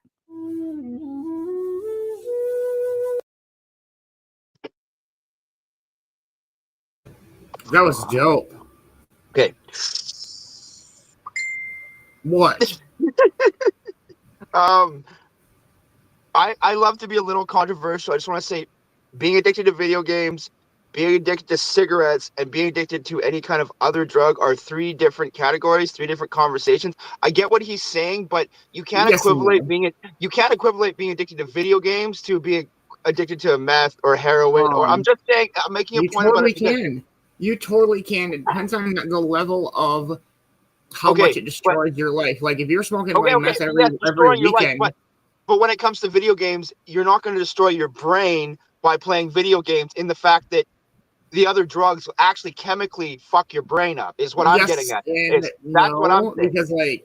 Because you are going to be like, you're going to eat. Oh, I mean, I guess, I don't know. I mean, maybe there's some healthy. To a certain point. But I get what you're saying. I do. I'm just saying video games are going to be a slower slide than the drug. Of being addicted, for real, I'm sorry. I love heroin is really hard to overcome. I get that. I agree. Really, really hard. And what I'm trying to say is, I think he made some of that sound a little bit easier than it actually is because he was a video game addict and not one of the other addicts. What I'm saying is we don't always have AA and meetings and people around us to ask for the help that he was talking about. And that's what I'm trying to say is a lot of us don't have access to the things he was talking about, which is the hardest part. Is it's not just willpower. It's some of these people literally don't have the resources. Just like we talk about homelessness, there's not enough resources. So it's not the fact that it's not so much willpower and asking for help. It's the fact that 80% of people in the addictive state don't have the access to the resources they need to get sober. Willpower, yes, I understand that if you want help, you need to be like, I need help. I've always felt like you're not gonna change until you're ready to change. Cigarettes is the hardest proven thing to quit in the world, and they will even test to show every single drug. Tobacco is the hardest thing, and I'll tell you a couple of the reasons why. If you're a person who enjoys alcohol, there is a chemical in cigarettes that actually keeps you a little bit sober. So while you're drinking, that's why when I was a cigarette smoker, I'd have a beer, a cigarette, a beer, a cigarette, and you don't get as drunk as fast because of cigarettes, and that's proven. So I understand it, but cigarettes, for me, I smoke cigarettes for 10, 15 years before I quit, but it's been 15, 16 years since I've had like a pack on me. I maybe have had a couple in that, 15 years, but it was the hardest thing I've ever quit, and I had to do it cold turkey. And now I quit cigarettes before all the big vape things were coming out, so I didn't go to the vape juice. I didn't do anything else. I went cold turkey, and it was still like a year later, I still wanted cigarettes. Like a full year later, I was still like, I didn't have any. But it took probably 3 years before I was like, no more. Like, I just can't, Amber makes a good point. You can't accidentally overdose on video games. Absolutely. That's a good fucking point. And that's my only point. I understand what you're saying. Absolutely. No, that's a very good point. Like, that's for real. And Denise, I definitely get the feeling. And like for real, that's what the Cove is to me. Is like, that's my place. That's my, you know what I mean? Like, that's where I like to go. That's where I feel comfortable with everybody. And like you were born in the 90s, I was born in the 80s, and when babies were born in the 80s, there wasn't as many tests for, autism, all this other stuff, because they didn't think it was going to be such a major problem. Until children got older, they did more tests. Well, as far as I know, I may have been a drug-addicted baby on a mild state, okay? Right. I don't know as a proven fact, but just saying that is one thing he didn't talk about. Well, he did a little bit, but if you were someone who was born addicted, that's in you your whole life. That doesn't just leave. You literally have that. You know what I mean? So for me, and this is going to sound controversial, I believe that I am a drug addict for the rest of my life. I don't do drugs. I only smoke weed, but I feel that I'm a drug addict for the rest of my life. That's the way that I get what you're saying. Like, I've always had a very addictive personality. Yeah. All right, we'll play a song and we'll dive into our company man segment this week. Much love, everybody. Cheers, cheers.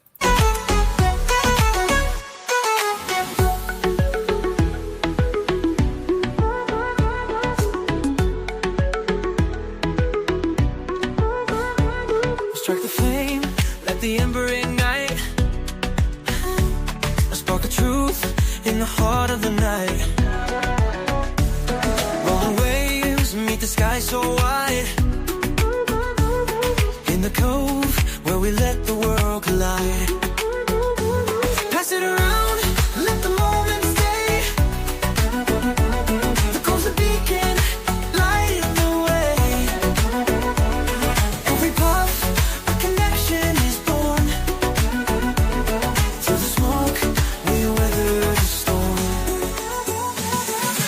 rituals here, a bond so tight, rolling together under soft starlight. The fire burns, it warms our soul. In the cove we all feel whole. Light the way, let the spark take flight.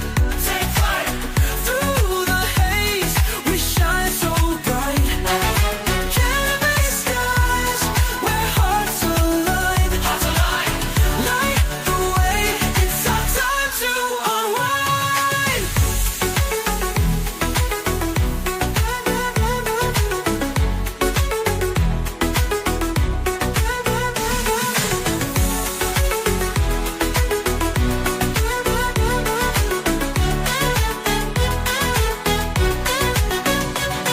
Pack it tight, watch the magic glow.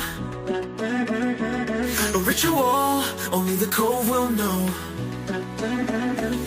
From bongs to blunts, it's all the same. The spark unites us, it's not a game. Sip your coffee, feel the rise. The morning haze meets golden skies. Cannabis clouds float high above. The cove is a haven of light and love. Hand to hand, the circle flows. A place where only good vibes grow. Feel the rhythm, let it stay. Together in the cove, we light the way. Light the way, let the spark take flight. Take flight. Through the haze, we shine so bright. Cannabis skies, where hearts align. Light the way, it's our time to unwind.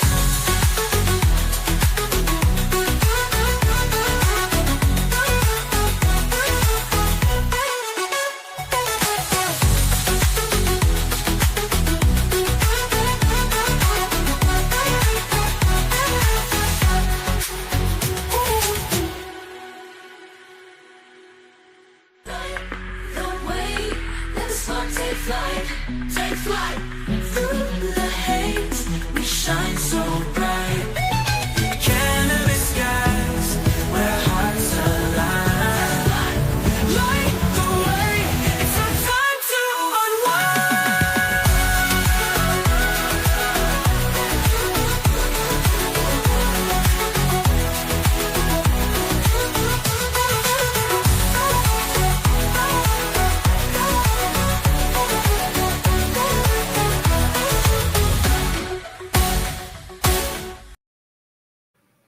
All right, everybody. This morning's company man, we're gonna do Red Bull. Here we go. Maybe. Oh.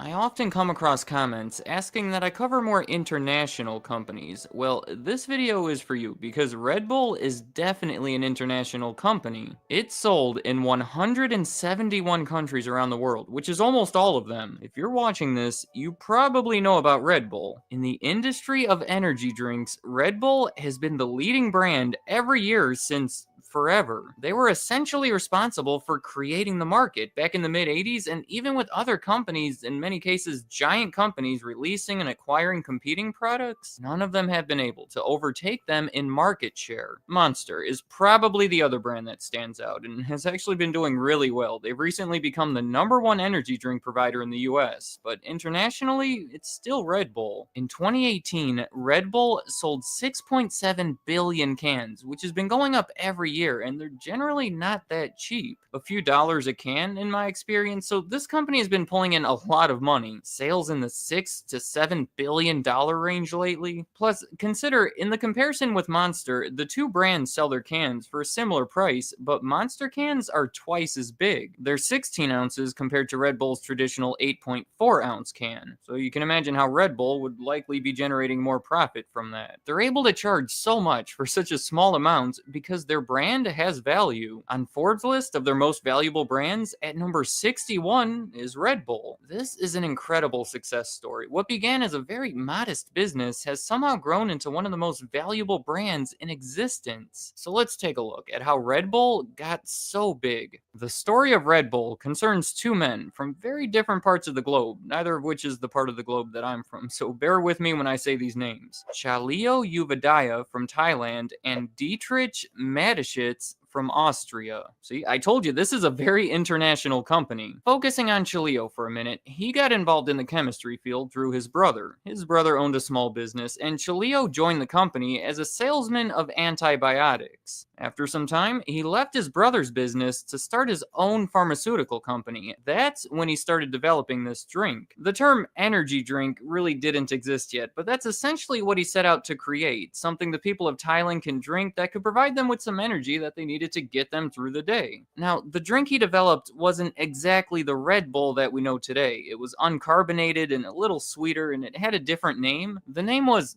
this, which does in fact mean Red Bull in Thai. The reason it was such a success is he wisely targeted the low income, I guess you can say blue collar crowd, specifically cab drivers and truck drivers and construction workers, people who typically need to be awake and alert for long periods of time. Unlike most competitors out there, this drink had a purpose. To this day, the people of Thailand still perceive energy drinks as being something for these blue collar individuals. We can already see how this was the beginning of Red Bull, but it's still a long way from what we have today. It was a smart business, identifying a need and developing something to fill it, but I just don't see this exploding into a multi-billion-dollar international success. Well, that's where the other guy comes in, Dietrich. He had studied world trade and commerce in college and was now working as a successful international salesman for a company making toothpaste. One of his business trips took him to Thailand, and while he was there, he started hearing about this cool new energy drink. Now, the reason he wanted it was jet lag. He was constantly traveling to all these countries and through all these different time zones. It's not hard to see how he would benefit from some sort of energy drink. Well, he ended up trying it, and it helped. He liked this drink so much, and I'm sure saw potential in it, that he approached Chaleo with the proposal of doing business together. In 1984, they struck up a deal that marked the beginning of the Red Bull company. Both of them contributed $500,000 to obtain equal stakes in the company. Chaleo became 49% owner, Dietrich became 49% owner, and Chaleo had a son that became 2% owner, giving no one person majority control, but still tipping the scales in favor of the Yuvadaya family. It's such an unusual beginning. The brand that Forbes values at $10.4 billion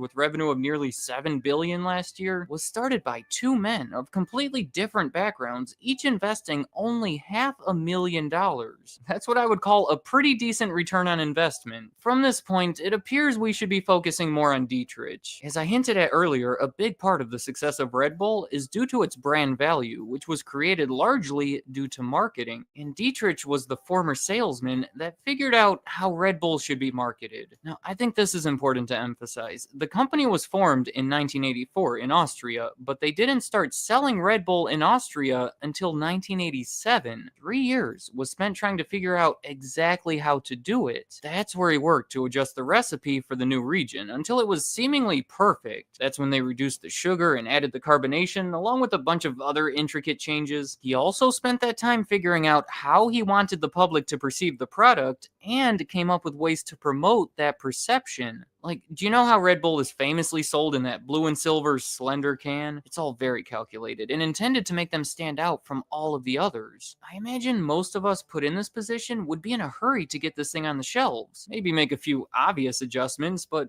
time is money, you know? I just respect the decision to hold off until something existed that they can stand behind. Throughout the early 1990s, it was released in other countries throughout Europe and quickly became one of the brand leaders in almost any market they entered. In 1997 is when they introduced Red Bull in the United States. Initially, it was only in a few select states in the West. And just think about how difficult it is to break into that market, competing with huge companies, most of which have been around for the better part of a century, giving them just massive brand recognition. Energy drinks were practically non-existent at the time, so they were competing with brands like Coca-Cola. Would you want to compete with Coca-Cola? The circumstances basically required that they steal some of their market share. Just to give you an idea of how small Red Bull still was at this time, the year before, they sold 6 million cans, which is nothing compared to today, and none of those sales came from the US. Here's how they went about it. They realized that they cannot beat these corporations at their own game. Their marketing budget wasn't even comparable, so they had to get creative. Instead of constantly running commercials and putting their product everywhere like these large corporations tend to do, they focused on growing a more personal, direct connection with their customers. Most of the marketing done by Red Bull in the beginning and throughout the years is done by word of mouth.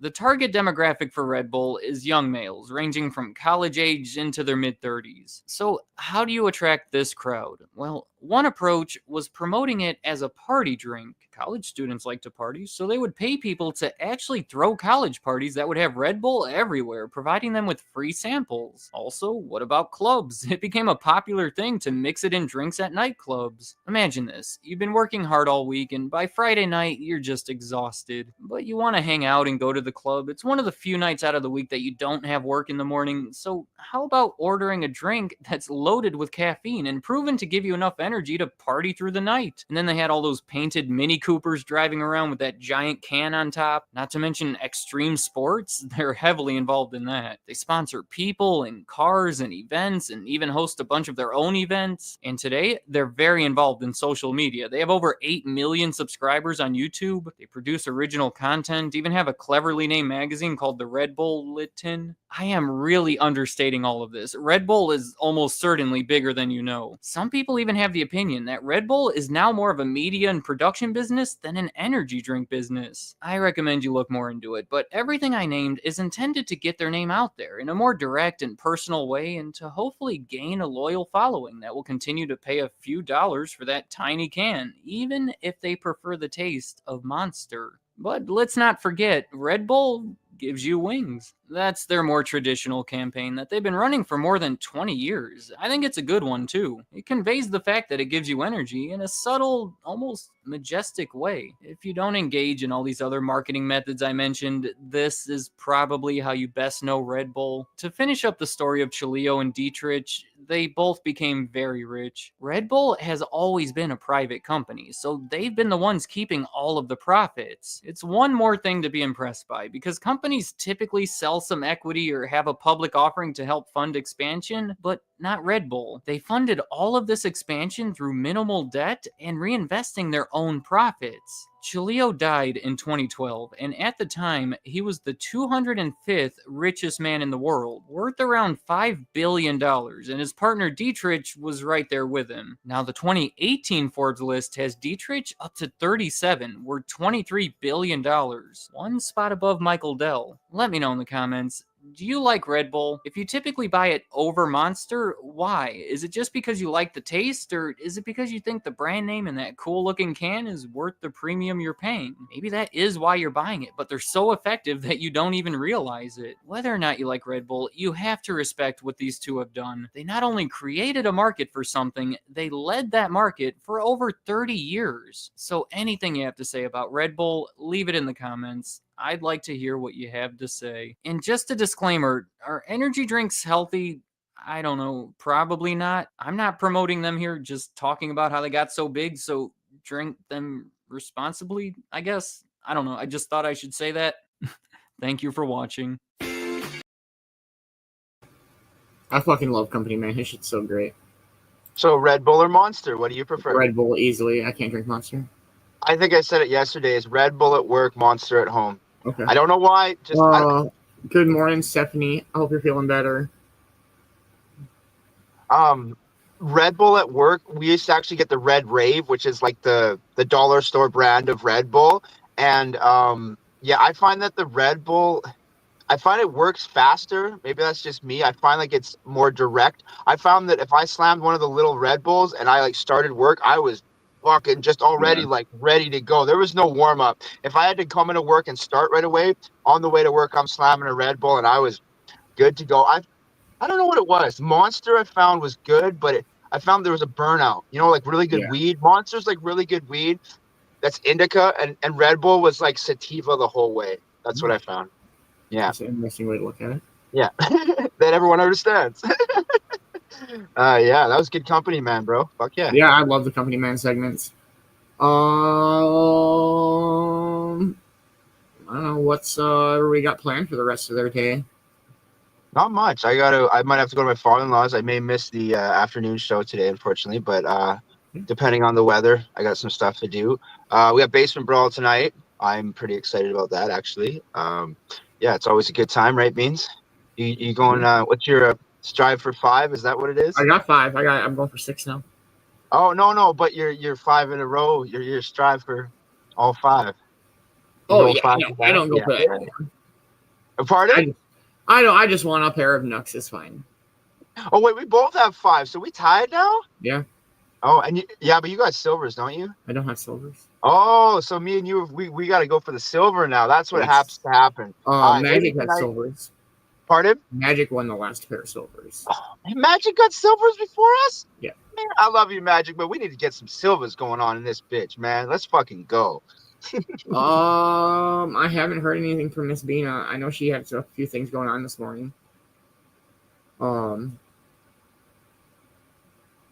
Yeah. I don't know. I don't know either. Call it a morning show. That was good, man. Mm-hmm. Really good morning speaker. Hit a lot of buttons with me because as I've been in and out of this world. We try to help people as we can. The world of addiction is insane right now, and unfortunately it's only getting worse. So if you can help a friend out that's having a hard time, please do.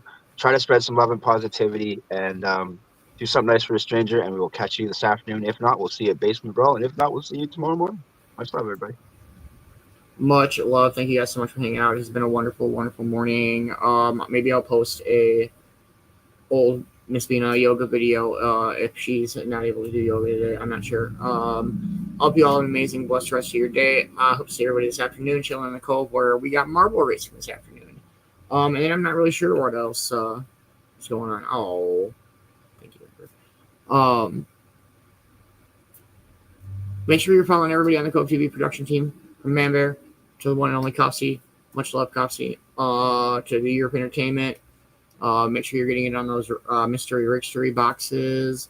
Make sure you're following Kelsey Dabbs. Make sure you're following Magic. We're trying to get him over that 1K mark. Every invite and share and follow and all of it helps so much. Thank you to everybody that helps support the Cove. You make all this possible, and I think that it is a week out.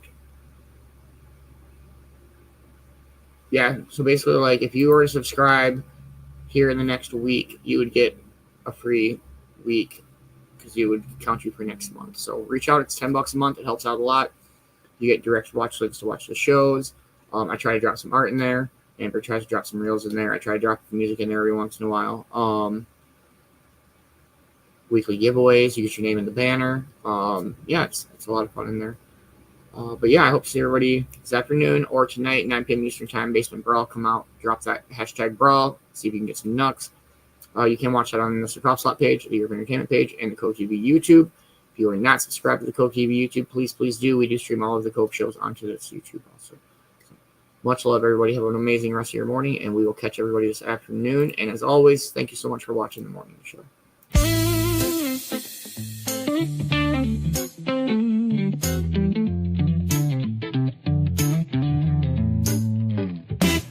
The morning started with a story to share. Vicki B's history brought us there. From lessons past to hope anew, the morning speaker shared wisdom too.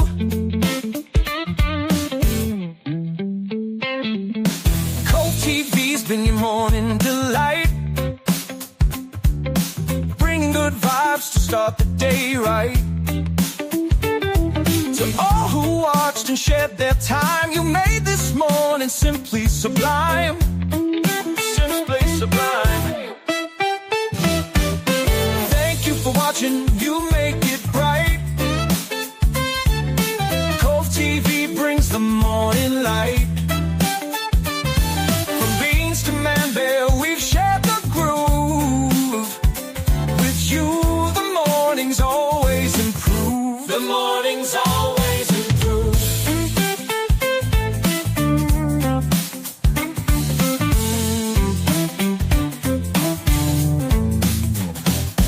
We started the day with coffee in hand, or maybe awake and bake, that's the plan. Your smiles, your laughs, your spirit's so kind. You're the reason Cove mornings shine. From Beanz' beats to Man-Bear's cheer, the vibe we share is always clear. We're grateful for you, our audience so true. Cove mornings wouldn't shine without you. Wouldn't shine without you. Thank you for watching, you make it bright. Cove-TV brings the morning light. From Beanz to Man-Bear, we've shared the groove. With you, the mornings always improve. The mornings always improve.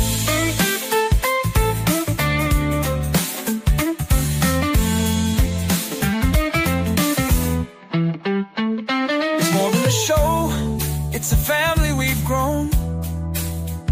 A place where positivity's always shown. With every sunrise we'll meet anew. Cove-TV mornings are thanks to you. Thanks to you.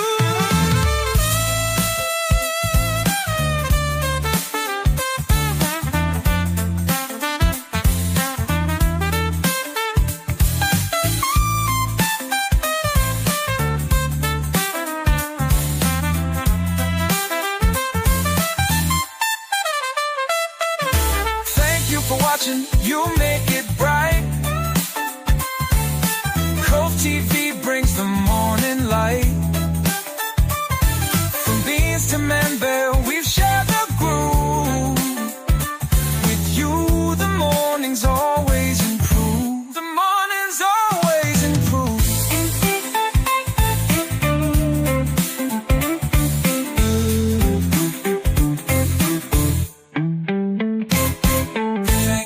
Watching Cove morning shine because of you, because of you. Much love, everybody. We'll catch you all this afternoon.